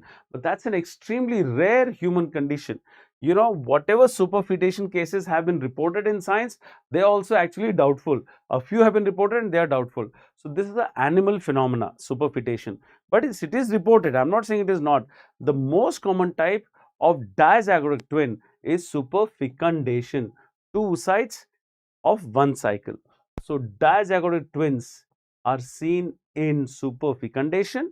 Dizygotic twins are seen in superfetation. But superfetation is she gets pregnant this month, next month again she gets pregnant. Superfecundation, one cycle, two eggs. I'll write that. One cycle, two eggs. Now, supposititious child and posthumous child, we are getting into forensics. So, your teachers have taught you this very well, that supposititious child is that it's basically a fraud. You know, somebody is saying that this is my child for the purpose of inheritance and all those things which keep happening in the society. So, yes, it's a fraud. It's a child substituted as a genuine heir to an inheritance. So, yes, you suppose that this is your child, you declare that this is your child, although it is legally not your child, but for the purpose of inheritance, right? Posthumous child is that one of the parents have died and then there's a child, posthumous child. Mostly it is the father who died and the mother is still pregnant, so that is known as a child born after death of one of the parents. Mostly it's the father. So, mother dying, then you can do a emergency cesarean, you know, immediate cesarean by a classical and try and save the baby. That's also a posthumous child. But most of the times, by the time a mother is brought to us, obviously the baby dies within a minute. Only if the mother dies in the hospital, you can save such babies. So, posthumous child is basically death of one of the parents, and that is mostly the father, right? So, Joy, last time TnD, FMG, you passed. God bless you, Joy. And I hope you get into INICET also and get the college of your choice. And I hope you go into my college. JIPMA it is, all right. Of course, AIMS is also just as good. But I am a JIPMAite, so I cannot say anything else beyond JIPMA. So please go ahead and join JIPMA. Wonderful place. And I'll not advertise anymore. Let's get back to work. So, a 30-year-old pregnant woman at 8 weeks of gestation has an intrauterine device in place. Pregnancy with an IUCD. A thread is clearly visible on a per-vaginal examination. The woman wants to keep the pregnancy. What should be done next? All right, IUCD with pregnancy. So, if a woman is pregnant with an IUCD, the chance of her getting pregnant is very rare. But please do not say it will be an ectopic pregnancy. Last time I already taught you this. IUCD does not mean that she is going to have an ectopic only. IUCD reduces pregnancies.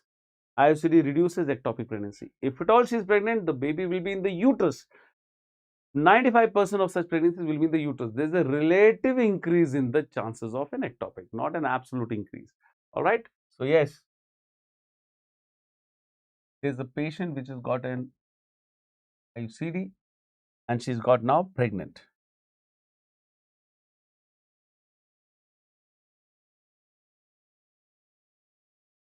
So IUCD generally is not so big. So I think you're getting a wrong message which you see such a big IUCD. Okay, she's pregnant now and the IUCD is actually something like this.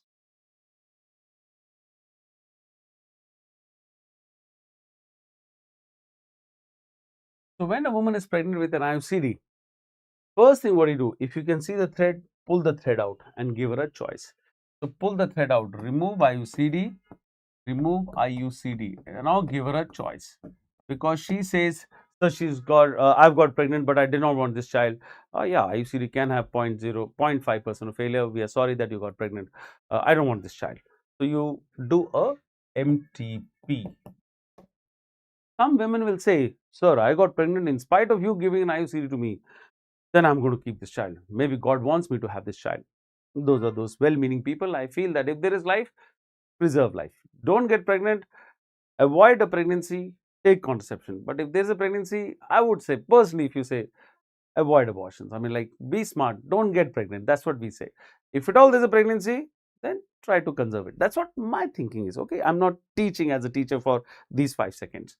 So, yes, the woman says, sir, I got pregnant in spite of taking the IUCD. I want to keep this child. So, yes, remove the IUCD and can continue the pregnancy with a 25% risk of abortion even now. Even after removing the IUCD, she still has a 25% risk of abortion. We'll tell her that and then only continue the pregnancy. Because of this, removing the IUCD, there can be a triggering of the abortion process, right? So, sir, do predictor topics before INICET? Last time PG, all topics have come. Yes, we will do those kind of series also. I would want all of you to read these MCQs, at least the ones in obstetrics and the ones in gynae. We have done these sessions and these have always given us a good insight into the common topics and the common MCQs, common facts, and good revision. And mostly it works for the exams. Yes, they can always ask you some things which have never been asked in the exam. Medicine is a limitless subject. All 90 subjects, they can ask you things which have never come in the exams earlier. But usual conditions which you should manage in your life will always come in the exams, right? Let's move on and see something else. In this one, you will say, remove the IUCD gently and continue the pregnancy. You can also do MTP. That option is there, but we didn't ask you in those details. First is remove the IUCD and then give the choices, right? Identify the maneuver shown in the image. See, I was telling you, we keep asking you breech, vaginal delivery, and then you say breech ke liye do cesarean all the time. So what happens in practice? There's a lot of variation, but breech is supposed to deliver vaginally. There is a slightly higher risk of injury, but it is done by senior doctors in an institution setup. So yes, identify the maneuver in this image. See, the baby is hanging out and you can see the legs out, the buttocks are out, the back is out, both the hands are out. So what they're doing, they're holding the legs of the baby and they're turning the baby upwards in a large arc of a circle. So turn the baby in a large arc of a circle. If you imagine my hand as the head of the baby, look here, that's the pelvis. Yes, that's the pelvis here and the baby is here inside. So you're pulling the baby out. My fist is the head. So you're pulling the baby out while turning the baby in a large arc of a circle like this. So the head is going to deliver, it's going to pop out with flexion. So you turn the baby and put the baby on the metal abdomen. So this head comes out with flexion. So this is the classical burn Marshall technique. Yes, my favorite method of doing a after coming head. Some of you keep getting confused. What is the after coming head? So the whole baby has come out and the head is coming after the baby's delivery. Whole body of the baby is come out, the head is coming after. So we call it the after coming head. After coming head can be delivered by the burn Marshall technique. That is the not the best, my favorite. Okay, the best technique is Piper's forceps. Piper's is the best. It injures the less and it's the easiest. That's the best. You can do Burn Marshall technique, and you can do the MSV, Morsho Smelly Viet.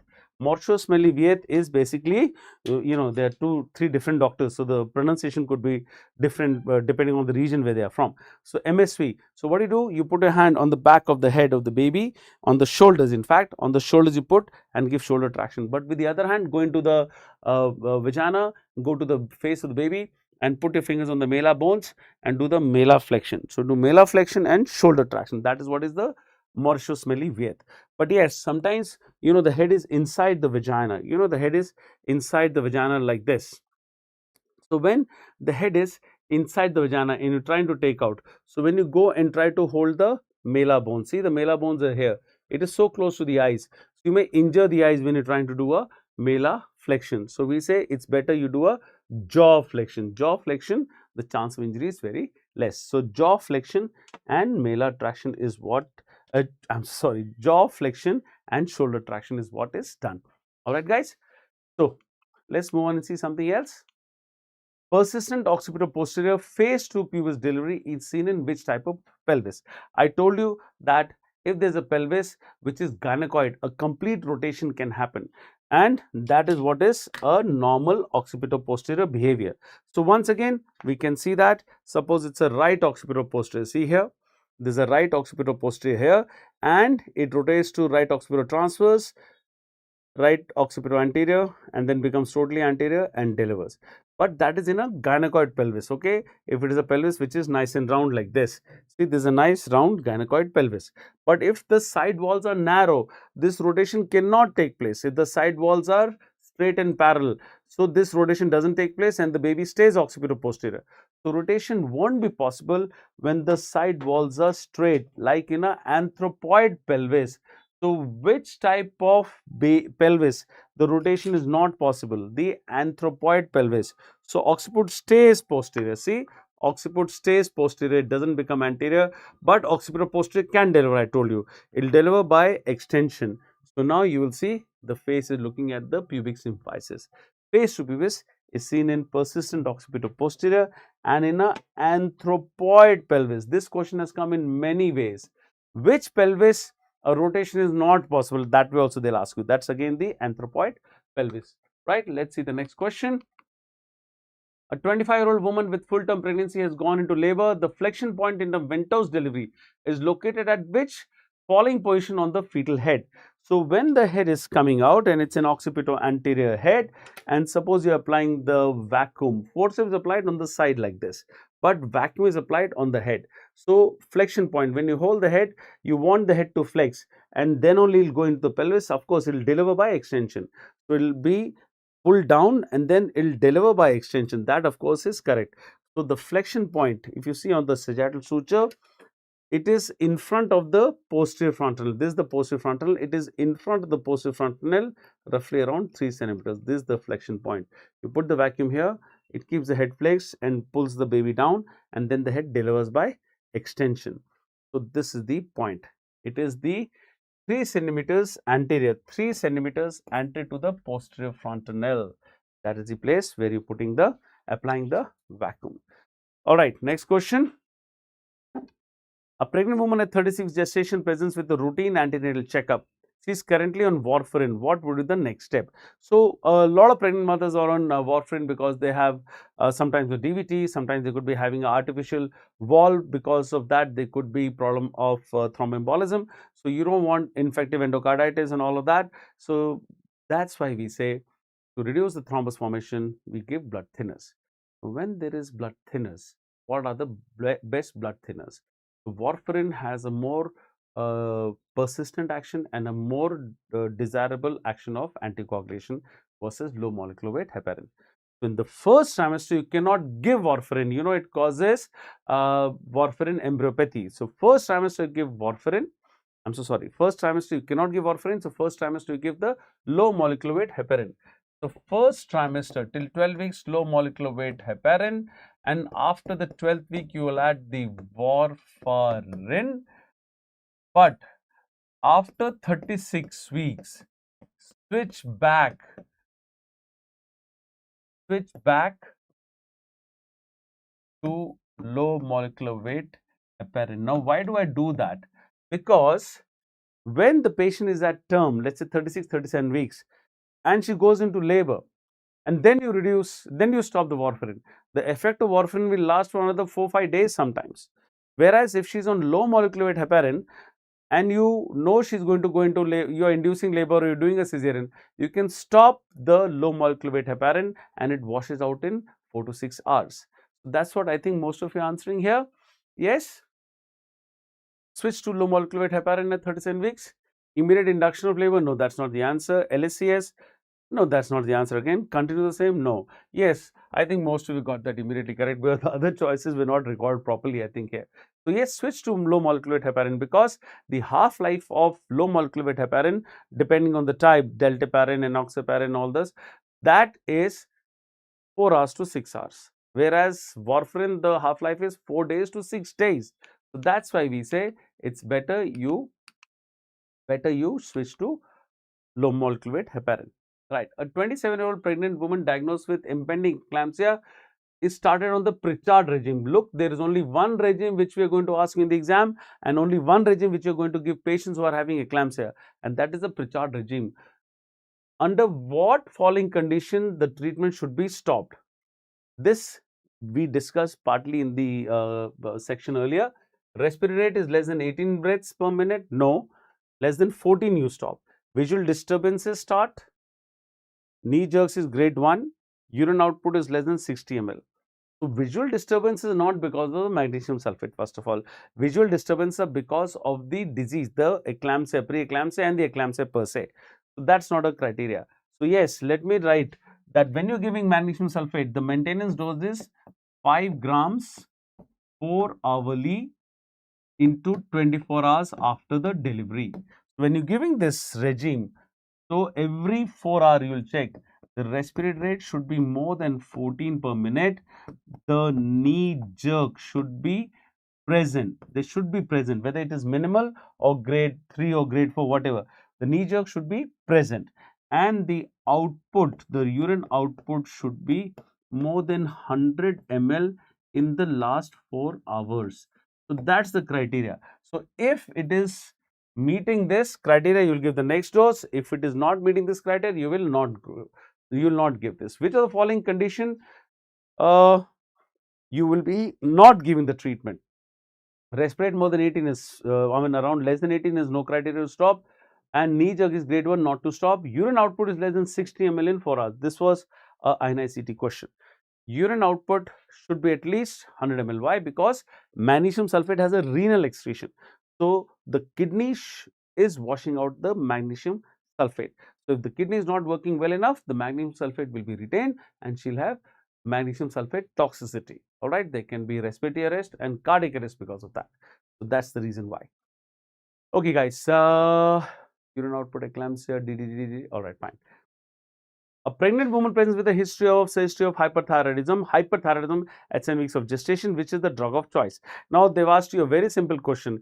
You know hyperthyroidism, you can give propylthyroxine, you can also give carbamazole, or you can also give methimazole. Both of these can be given, but which one can you give freely throughout pregnancy? Now, that is the question. First trimester, propylthyroxine. After that, second trimester onwards, you give carbamazole. Please remember, carbamazole or methimazole has a much better action than propylthyroxine.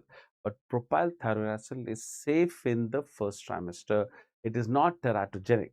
The first trimester propylthyroxine, second trimester methimazole or carbamazole. But if they are saying which is the drug of choice at 7 weeks of gestation, it is such a straightforward question that you will not answer anything else but propylthyroxine. In fact, the answer to this question is propylthyroxine.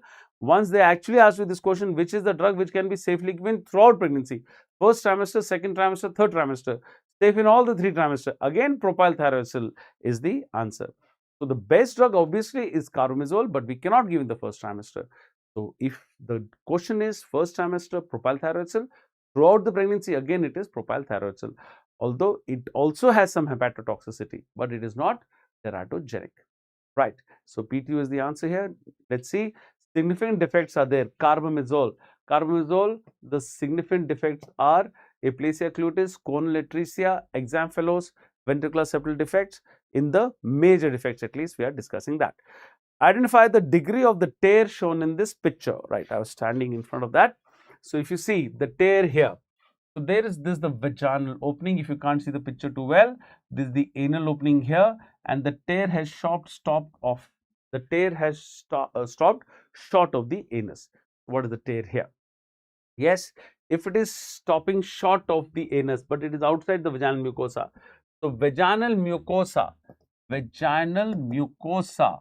is tear 1, 2 is vaginal mucosa plus the muscles in the perineum. Type 3 is vaginal mucosa plus muscle plus the anus, and type 4 is vaginal mucosa plus muscle plus the anus plus the rectum. So which is the degree here? Yes, it is second degree tear because it is showing vaginal tear and the muscle tear. So vaginal tear and muscle tear is type 2 tear. The episiotomy which you give, that is also type 2 tear. So yes, episiotomy is a type 2 tear. This tear is a type 2 tear. Type 3 tear is the anal tear and type 4 is the anal tear, and type 3 and type 4. Okay, type 3 and type 4 are the ones which cause incontinence. The patient will lose stools and flatus without control. That is type 3 and type 4. But yes, type 3 also has subdivisions. Type 3 perineal tear, type 3A is less than 50% of the external anal sphincter. Type 3B is more than 50% of the external anal sphincter, and type 3C is internal anal sphincter tear. So when internal anal sphincter tear happens, after that incontinence is more likely. So yes, what is the tear in which there can be incontinence? Type 3 and type 4. But they specifically ask you after which the incontinence actually is more likely to present. That is type 3C and beyond. That is type 3C and type 4. Alright. Chalo. Next question. What is the earliest time that implantation occurs after fertilization in a human reproduction? Please, implantation takes place earliest on the 6th day. Don't say implantation takes place on the 7th to the 9th day. Yes, a lot of you keep saying that answer. We are asking you earliest. Earliest it takes place on the 6th day. Can occur on the 7th, 8th, 9th or even the 10th day. So 6th to the 10th day implantation can take place. But earliest it happens on the 6th day. And that's why we say emergency contraception. The definition is 3 days. But we can push emergency contraception to 5 days. Why can you push it to 5 days? Because 6th day the implantation happens. That's why emergency contraception, we can push it maximum to 5 days. That's the logic. That's why the 6 days is such a pakka answer. No controversies on that. Okay. So 6th day. All right. Are you answering something else? 6th day? Yes, most of you saying that.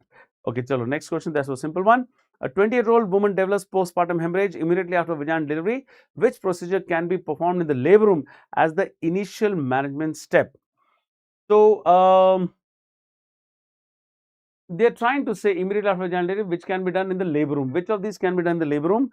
They should have written a line here. This question should have had a line that the drugs didn't work. Yes, the drugs didn't work. If the drugs have not worked so far, which of these can be done in the labor room? Which of these surgical managements can be done in the labor room? And some things can be done only in the OT. So what is the first thing you can do in the labor room? You can put a balloon tamponade, the Bakri balloon. All of you know that answer very well. So PPH will come in the exam, and Bakri balloon, all these things are common questions. When you put this Bakri balloon into the uterus, this balloon will distend and it will compress the bleeding sites. So this balloon is filled with normal saline. Body temperature normal saline, should not be too cold, should not be hot, and that is 500 ml of Bakri balloon. All right. Yes, we are able to manage postpartum hemorrhage most of the times with the drugs, and if nothing works, then Bakri balloon is the first method. And we used to generally not even have the Bakri balloon, because in government hospitals getting this too many times, PPH happens almost every day, and to you give Bakri balloon is a lot of expense on the government. So we used to have the condoms, and we used to push the tie a catheter, the Euro catheter, whatever Euro catheter, the Foley's catheter, we push it into the condom and tie it and push the condom inside and then fill the condom with water, with saline. So that was the easier method of doing, and condoms are available in the Department of Gynae from the Health and Family Welfare free of charge. So that was the general method of doing that. You can use that also, but yes, most of the time the drugs used to work. This is the first thing you can do, the Bakri balloon. Right, let's move on and see what's the question. Good evening, Dr. Cricket has come in. Great. Hi. Pleasure to hear from you, my dear. Sir, what about why is it not going down? Why am I not able to see this? I don't know why. Let me see if I can put it on my phone. What about embolization? Yeah, cannot be done in the labor room. Yes, it has to be taken, the patient has to be taken to the cath lab or has to be taken to the radiology department. All right, embolization is done under fluoroscopy. You know, you need radiation. It cannot be done in the labor room, right? You have to go from the femoral artery to the common iliac, from the common iliac to the interiliac and the antedivision, and from the antedivision you reach the uterine artery. I've never seen being done in the labor room. It's always done in the radiology department or the cardiologist friends. If they are having the time to do something for us, we can take the patient to the cath lab also and get it done.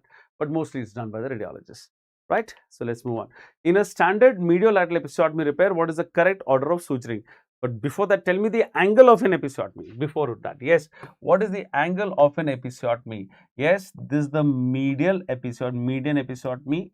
Sorry, I've already extended it to the anus, right? So this is the median episiotomy.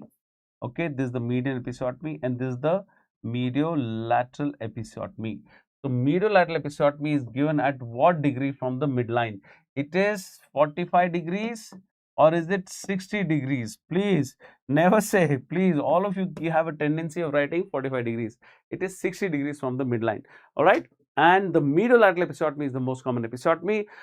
It pains more, it bleeds more, it heals with a scar, more dyspareunia. Everything is bad about the mediolateral episiotomy. Median episiotomy is a good healing and lesser pain, lesser bleeding. Everything is good about the median episiotomy.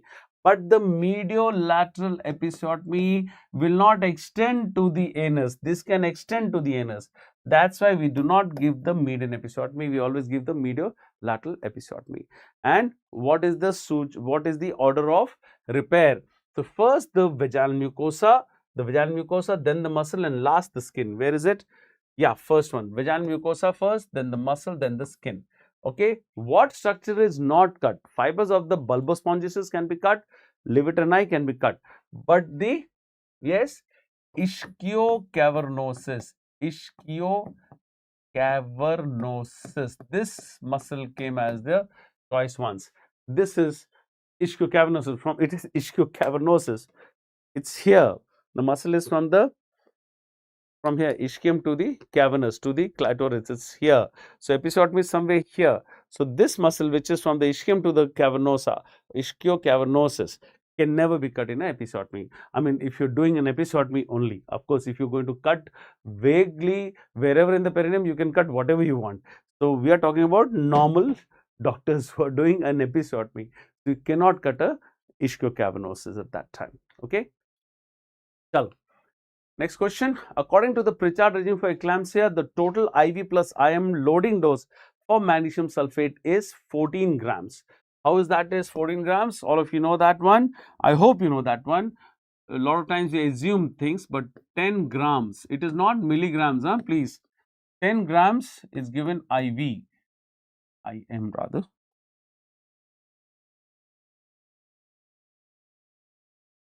What did I do? Wait, I'll write that again. Excuse me. So, 4 grams IV, 10 grams IM. So, 14 grams is the loading dose. Now, you can give another 2 grams IV if the convulsion, if required, if the convulsion is not stopping, you can give another 2 grams IV. Mind you, the dose is in grams, not in milligrams. And when you're giving this 4 grams IV, it is given in dilution. Now, these become sometimes questions, especially all you interns who are writing the exam. They want to know how many injections you've loaded in the labor room. So this is never given 4 grams, it is, we are taking 4 injections and diluting it into 20 ml, alright. So we take 2 grams in one 10 ml syringe, another 2 grams in another 10 ml syringe, or if we have a 20 ml syringe, which is now available, in most of the hospitals, you can dilute this. 4 grams comes in 8 ml. So you dilute it to 20 ml and then give it slow IV. So that is what is given. So 4 grams is given in dilution and 10 grams is given intramuscularly. Now 10 grams, this will come in 20 ml. Most preparations, 1 gram is actually 2 ml of an injection. So 10 grams will become 20 ml. Imagine giving 20 ml into the muscle. I mean, you're giving it in the buttock. Imagine if you're giving 20 ml in any muscle in the body. 20 ml is a lot of volume. 20 ml. So for 20 ml, you cannot give it in one buttock together. So that's why this intramuscular dose is split. 5 grams in one buttock plus 5 grams in one buttock. You split it into 2 buttocks, all right.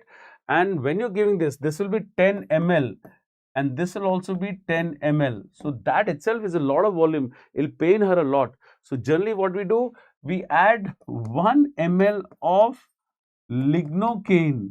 1 ml lignocaine. That's how we give the injection.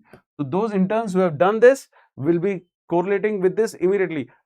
Good guys, those who have worked in the labor rooms and given these injections, you will immediately remember all of this and you will remember this in the exam because you've done it. You don't have to mug it. Okay, so 14 grams is the loading dose and 2 grams IV if it is required is the extra. After that, if the patient delivers, you still have to give Maxials for 24 hours after the delivery.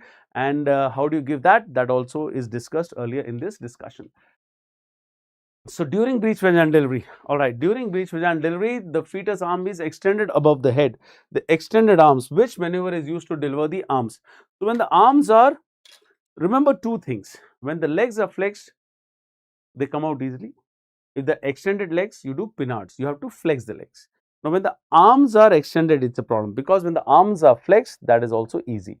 So basics in breech: legs are flexed, easy delivery. Arms are flexed, easy delivery. Legs are extended, pinards. Arms are extended, Lovset's maneuver. So yes, extended legs, we do the pinards maneuver. Pinards maneuver. All right. And extended arms, the question here, that's what we do the Lovsets. We do the Lovsets here.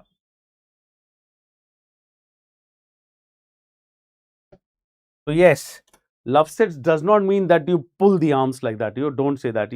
The baby is out, the head is inside. The baby is out, the head is inside the vagina, the arms are also inside. So don't say you're going to pull the arms like this and take out. No, you have to turn the baby like this. Okay, you have to turn the baby like this and deliver one hand from the posterior vagina.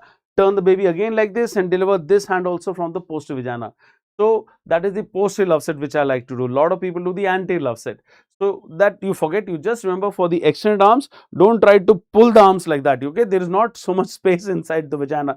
The arms are extended. Don't say you'll flex the arms and take out. No, that is not the procedure, because if the arms are inside the body of the woman and the head is inside, there's hardly any space in the vagina. So don't say you're going to do flexion of the arms. It's not a place where the baby can, swim out and come out. So you have to do the Lovesets maneuver. Lovesets maneuver is the method, and that is for the extended arms. So flexed arms and flexed legs is easy to deliver, and extended arms, Loveset, extended legs, pinards. So yes, we'll go over this one. Ridgen is the forward chin traction to assist in the extension of the head while delivery, and that is going to prevent the perineal tears. Mortius alleviate we discussed, pinards we already told you. Then, what is the correct recommendation sequence of maneuvers for the management of the shoulder dystocia? Shoulder dystocia. The head of the baby has come out and you're trying to pull out the head, but the shoulder is stuck. The first thing is always the Mac-Roberts maneuver, and no doubts on that. Suprapubic pressure is assisting. You are assisting in the shoulder dystocia by giving a suprapubic pressure. First is always the Mac-Roberts maneuver. All right. Excuse me. The Mac-Roberts maneuver, first, that's the only one. Second one, Yeah, this one you will not use. So McRoberts, Reuben is the suprapubic pressure. Gaskin is all fours. The all four matlab the mother is on her arms and on a leg. You turn the mother upside down. The arms and the legs are on the floor, and you deliver the posterior shoulder first from the soft vagina. All right. And last is the Javanelli. That's a cesarean section after reposition of the head. Push the head back inside, and then you do a cesarean section. So that's the last thing. By the time you do the Javanelli, 70% babies will die. Yes, so that's the last desperate means to save some babies. Excuse me. A 26-year-old woman presents with positive pregnancy test and symptoms suggestive of Braxton Hicks contractions. On examination, she is having a bluish discoloration of the vaginal mucosa, which is the Chadwick sign.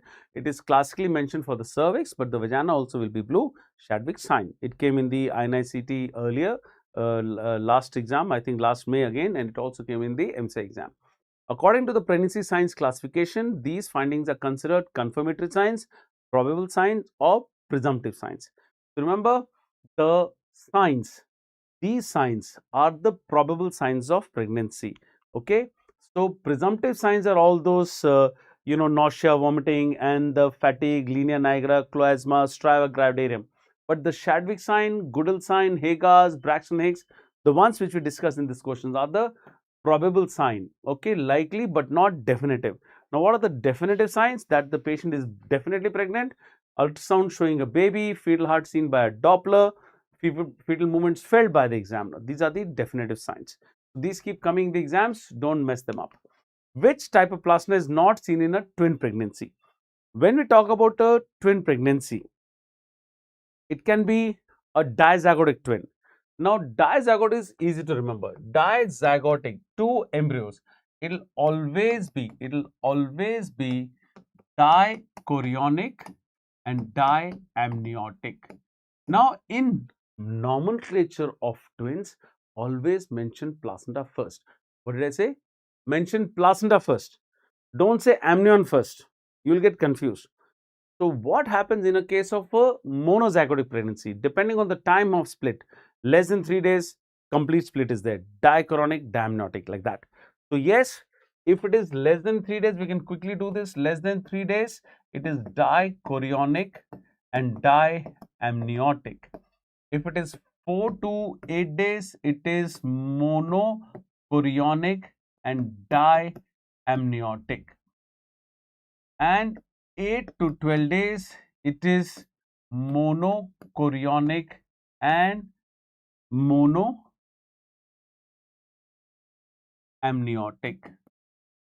Monochorionic, monoamniotic.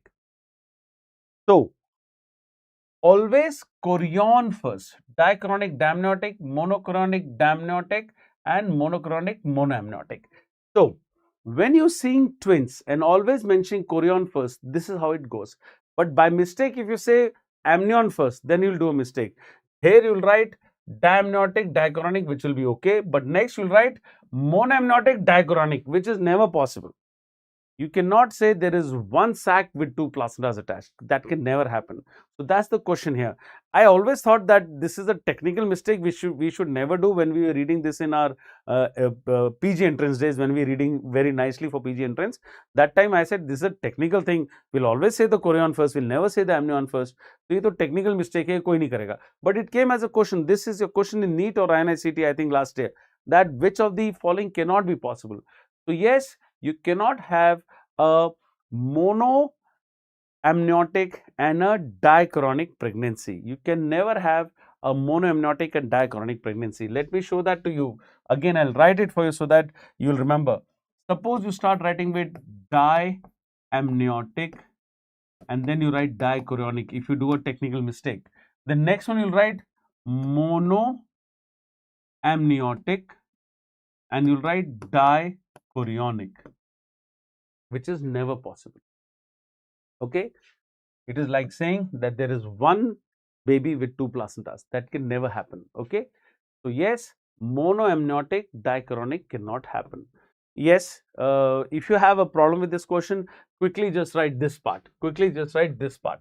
This you can get in, I think, 30 seconds. You can write this in your rough paper wherever, and then you know that a monoamniotic dichronic cannot happen.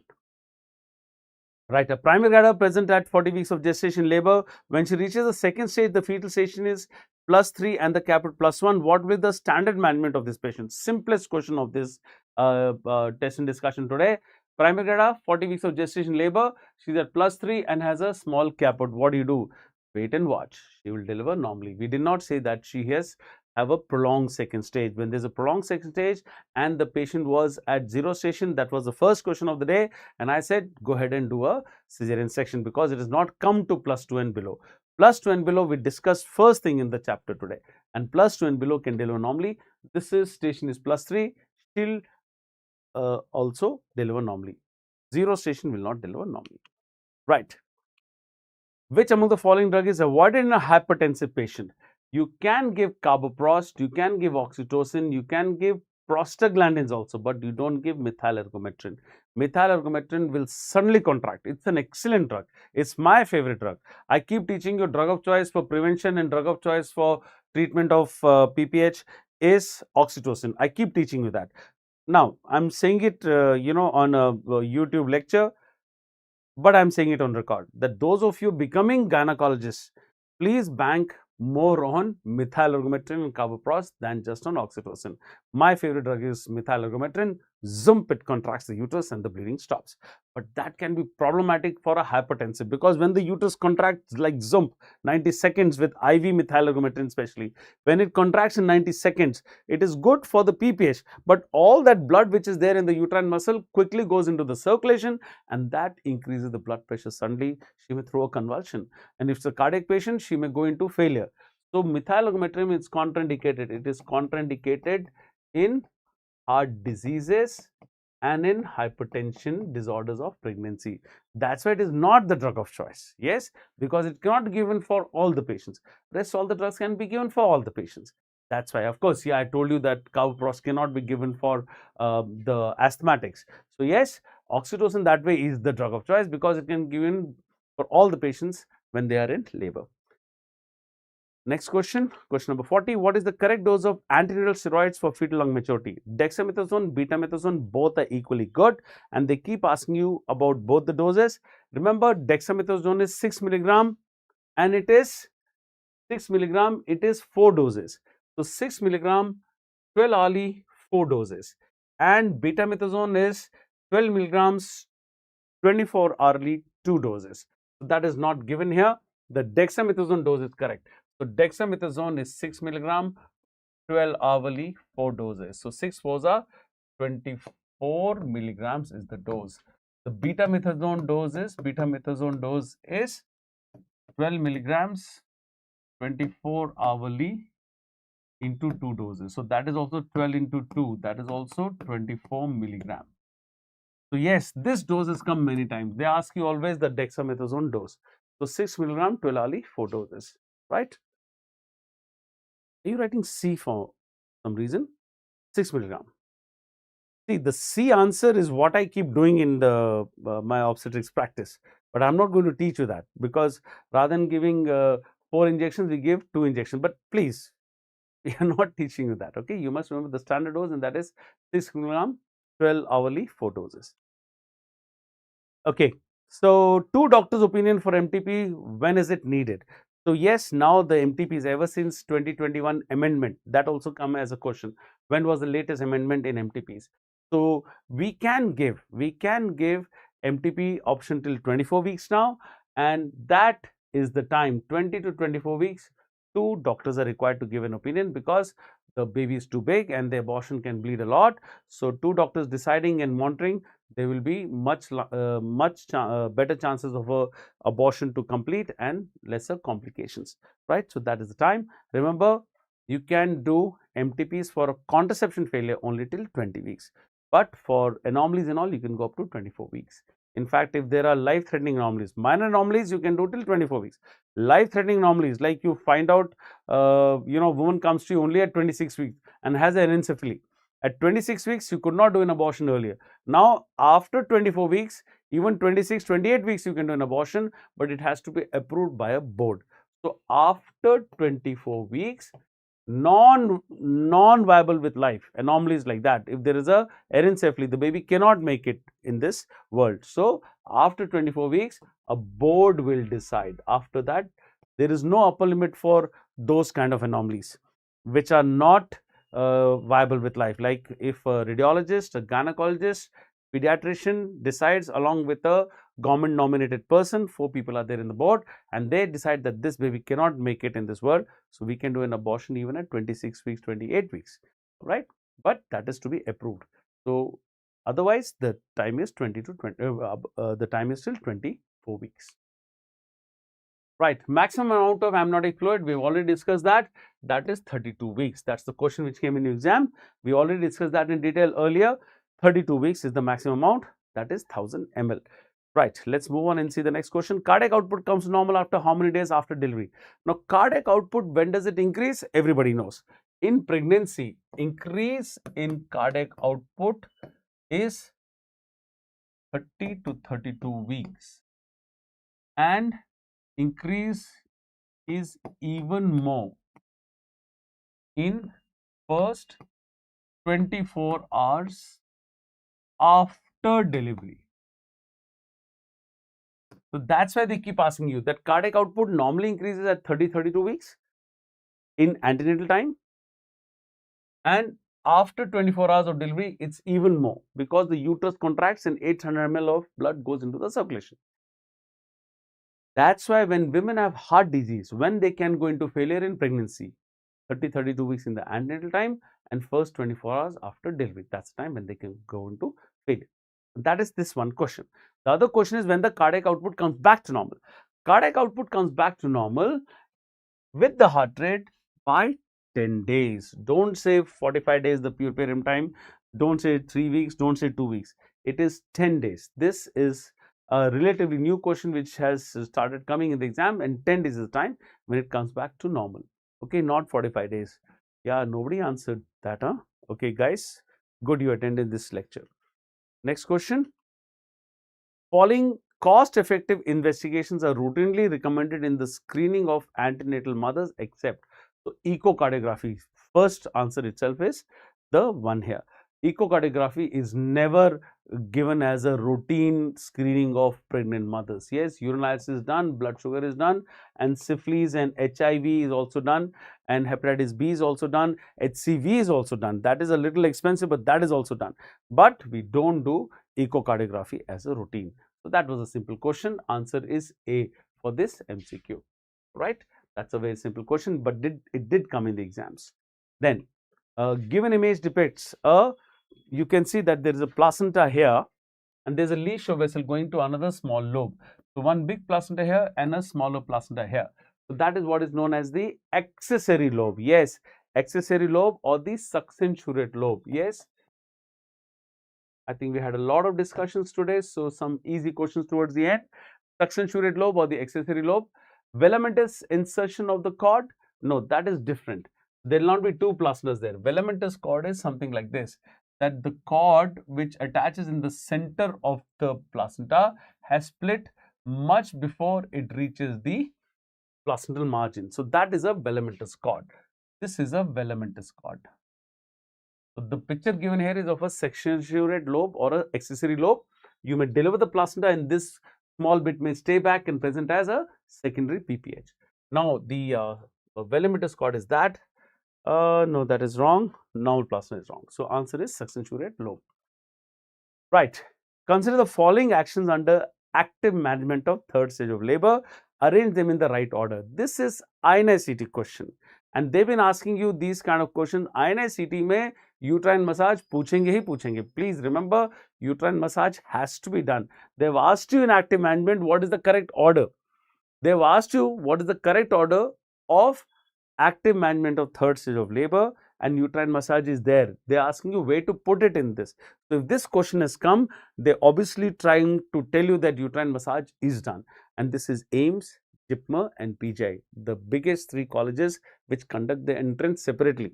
all right, institutes of national importance. They will know what they're asking. And when they're asking about uterine massage, that means it is done. Okay, WHO says don't do uterine massage, but WHO doesn't become the authority for a country till it is recommended by the Ministry of Health and Family Welfare. And if you see the Ministry of Health and Family Welfare, they've given you a picture which has to put in front of all the medical colleges and hospitals. Yes, and that says do uterine massage. All right, so I'm not going to much discussion. You know that I have kept on telling you that uterine massage is done. So now what is the correct order? So exclude the presence of one of the fetus. Yes, then only you give the oxytocin, then give a uterotonic, which is generally the oxytocin. So 3, 2, and then control contraction to take out the placenta. 4 and then 1. Uterine massage obviously is the last in this. So the order should be 3, 2, 4 and 1. Is that here somewhere? 3, 2, 4 and 1. So the answer is B for Bombay. All right. These guys, uterine massage is done and don't have any doubts on this. That's why I gave you the question which has come in your NICT exam. Right. So even last year it came in your INICT exam in some question. So don't get into any confusion regarding that. Which of the following conditions require a serial determination of a pregnancy test? That is a urine pregnancy test or a HCG test. Why you have to go on doing it repeatedly? So yes, RH incompatibility, there is no requirement. There we do serial estimation of the indirect comb test, the antibody assessment. That is done serially here. ICT is negative, you continue the pregnancy. IC is negative, then you continue. So 20, 24, 28, 32, like that, you keep doing the ICT. If it is positive, then you see how many antibodies are there. And if antibodies are very high, you see how much of hemolysis is there. That is what is RH isomerization management. Molar pregnancy is the place where you have to do the continuous estimation, because HCG should go on reducing after the delivery.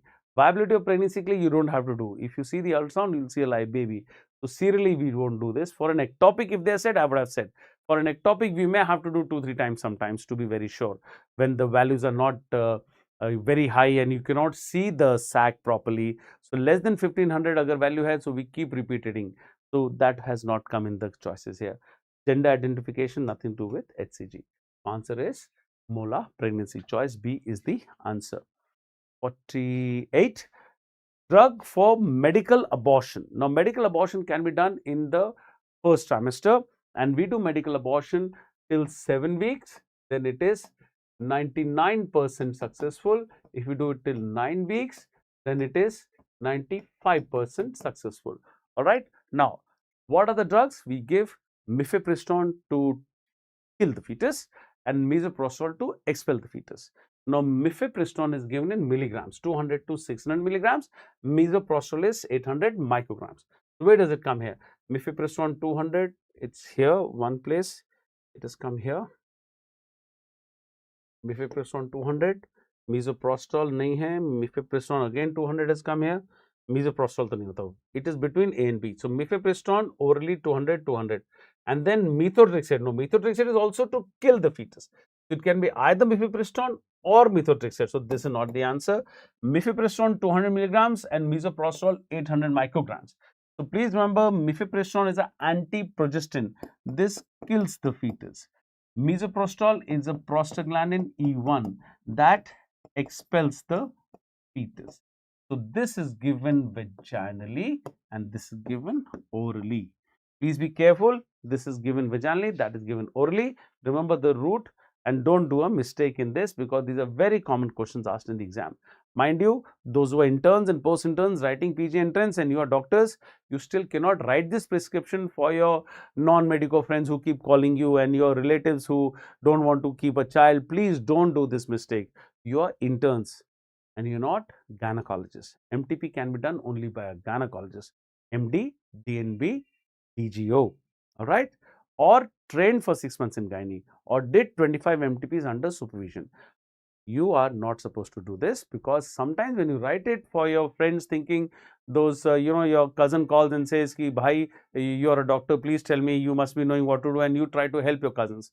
Without doing an ultrasound, you should not do. And then only localizing the baby in the uterus, we give this drug.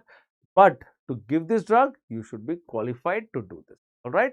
So, the right kind of people are the gynecologists who are writing this. Why? Because it is a complication, like the abortion did not complete. I said it is 99% successful. For that 1% where the abortion did not complete, the gynecologist can do an emergency curettage and safely do the curettage so that the mother does not have any complications. But you guys are not yet qualified for that, all right? So, there can be problems. So, please, when you try to help somebody, you can help by sending your relatives to the gynecologists who can do it nicely, all right? And government hospitals do MTPs free of charge. So, please send your relatives to a government hospital. Trying to help them, you may put them into more trouble. Right, next question. 49. What is the common obstetric gynecological condition where this procedure is done? I think now this internal iliac artery ligation has now come again.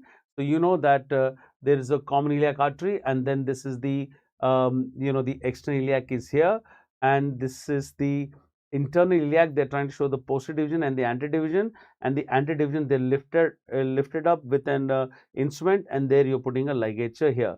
So, anterior branch of the internal iliac artery.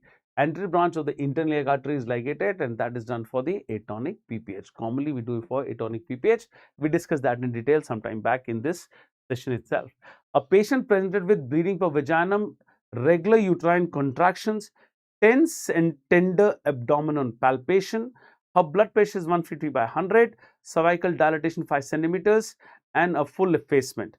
Fetal heart rate is 144 with adequate beat to beat variability. What is the likely diagnosis?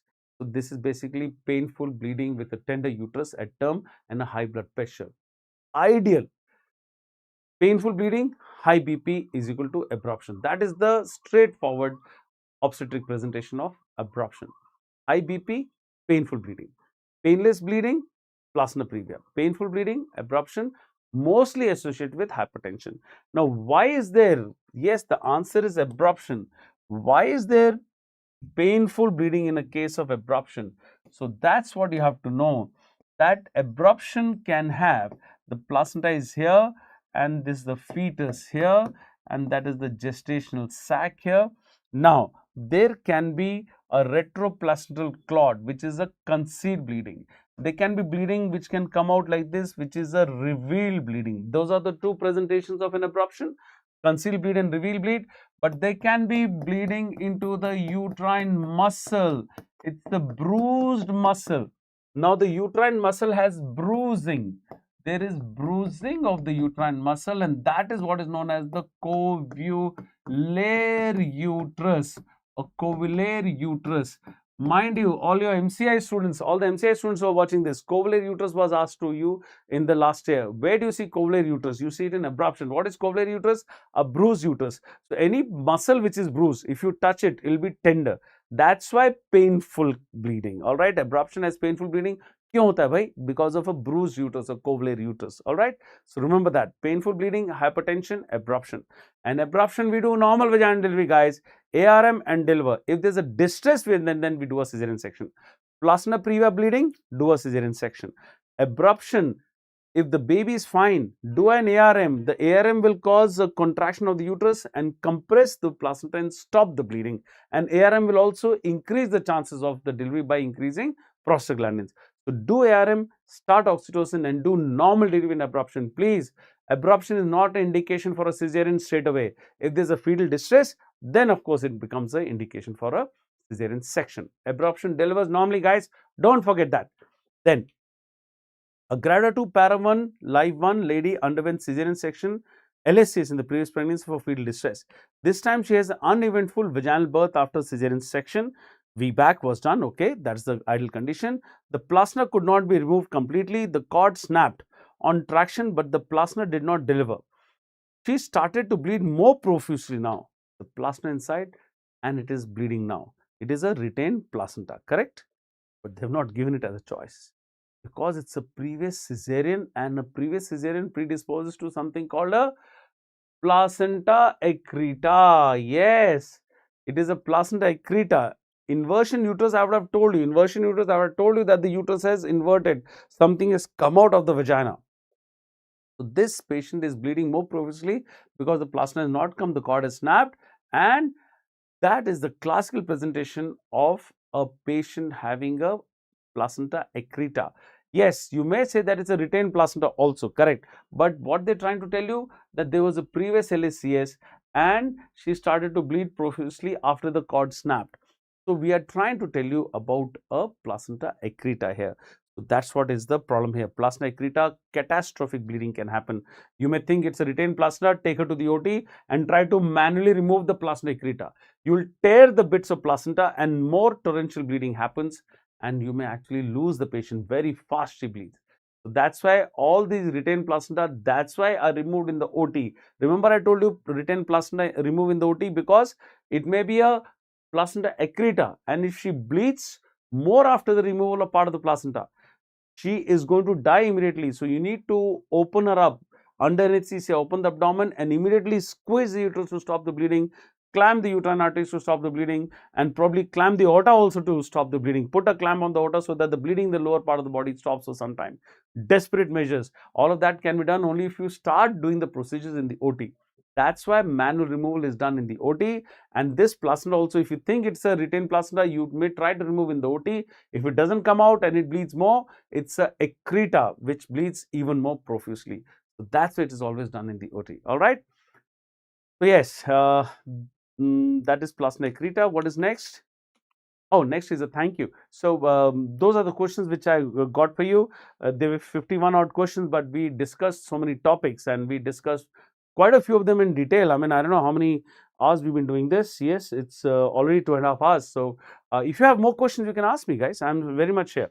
Yes, any questions you have? I'm looking at the chat now.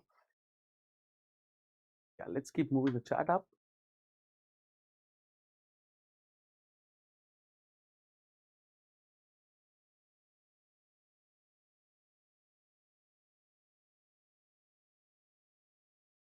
Now,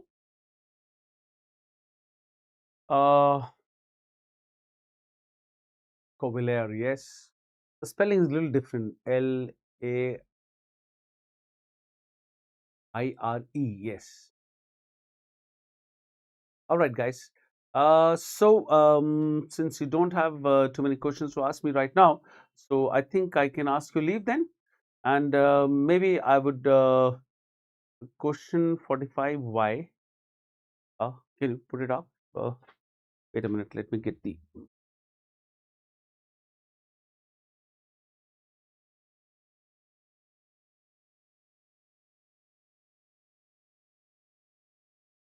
Yeah, just a minute.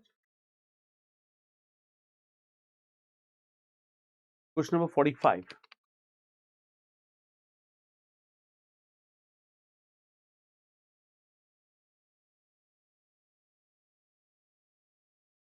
Suction shurate rope and velamentous. So velamentous cord, we say here. Velamentous cord is at the insertion. All right. So this placenta is not having that problem. All right. So it is, yeah, maybe the picture which you're seeing here. Okay. Maybe you have a point. The diagram drawn here is showing the vessels exactly the way I showed you here. Yes. Maybe I will change my answer because of you, because they'll never come as a question for you. That's why I was trying to concentrate on this. But yes, if the picture drawn here is like that, basically they're trying to show the placenta is trying to come out and this vessel is here. But yes, if you see this picture which I draw and this part, I'll give you that option, man. Go ahead and mark C for the time being. Yes, but you will get only suction shurate lobe or velamentous cord. All right, I'll give you that thing. It looks like both here. Okay, given, no problem. Anything else?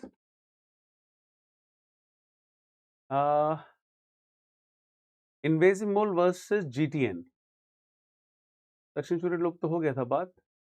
Invasive mole versus choriocarcinoma. Invasive mole and choriocarcinoma. Remember one thing. Okay, let me see if I can tell you a little bit on that. If you say a vesicular mole, it can persist the trophoblastic tissues and can become a choriocarcinoma, but it can also persist and become a invasive mole, and it can become a placental site trophoblastic tumor also. But remember, This can also happen with a normal pregnancy and can happen also with an abortion. That also you must remember. Now, the only exception is that invasive mole never follows a normal pregnancy. So, all of these can become all of these. You remember that first. All of these can become all of these. But the exception is that invasive mole never follows a normal pregnancy. Now, choriocarcinoma is locally plus systemically. Locally plus systemically invasive. Okay, invasive mole is only locally invasive.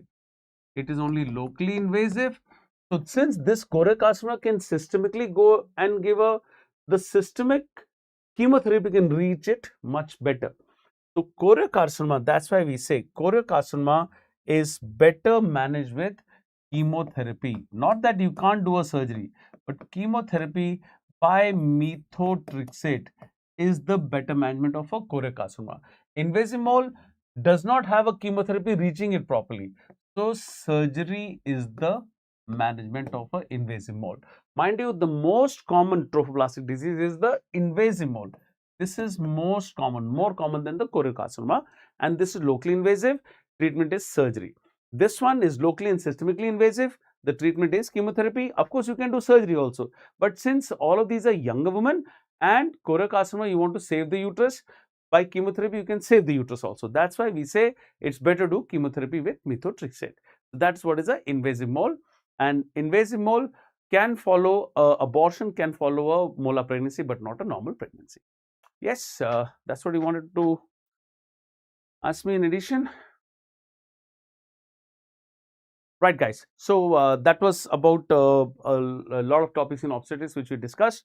And if you have anything else, you can always get back to us on the PW forums, where we're always happy to take as many questions from you and take sessions for further topics. All right, guys. So thanks so much, guys, and God bless you. Do a very good exam. We'll keep meeting for many more sessions.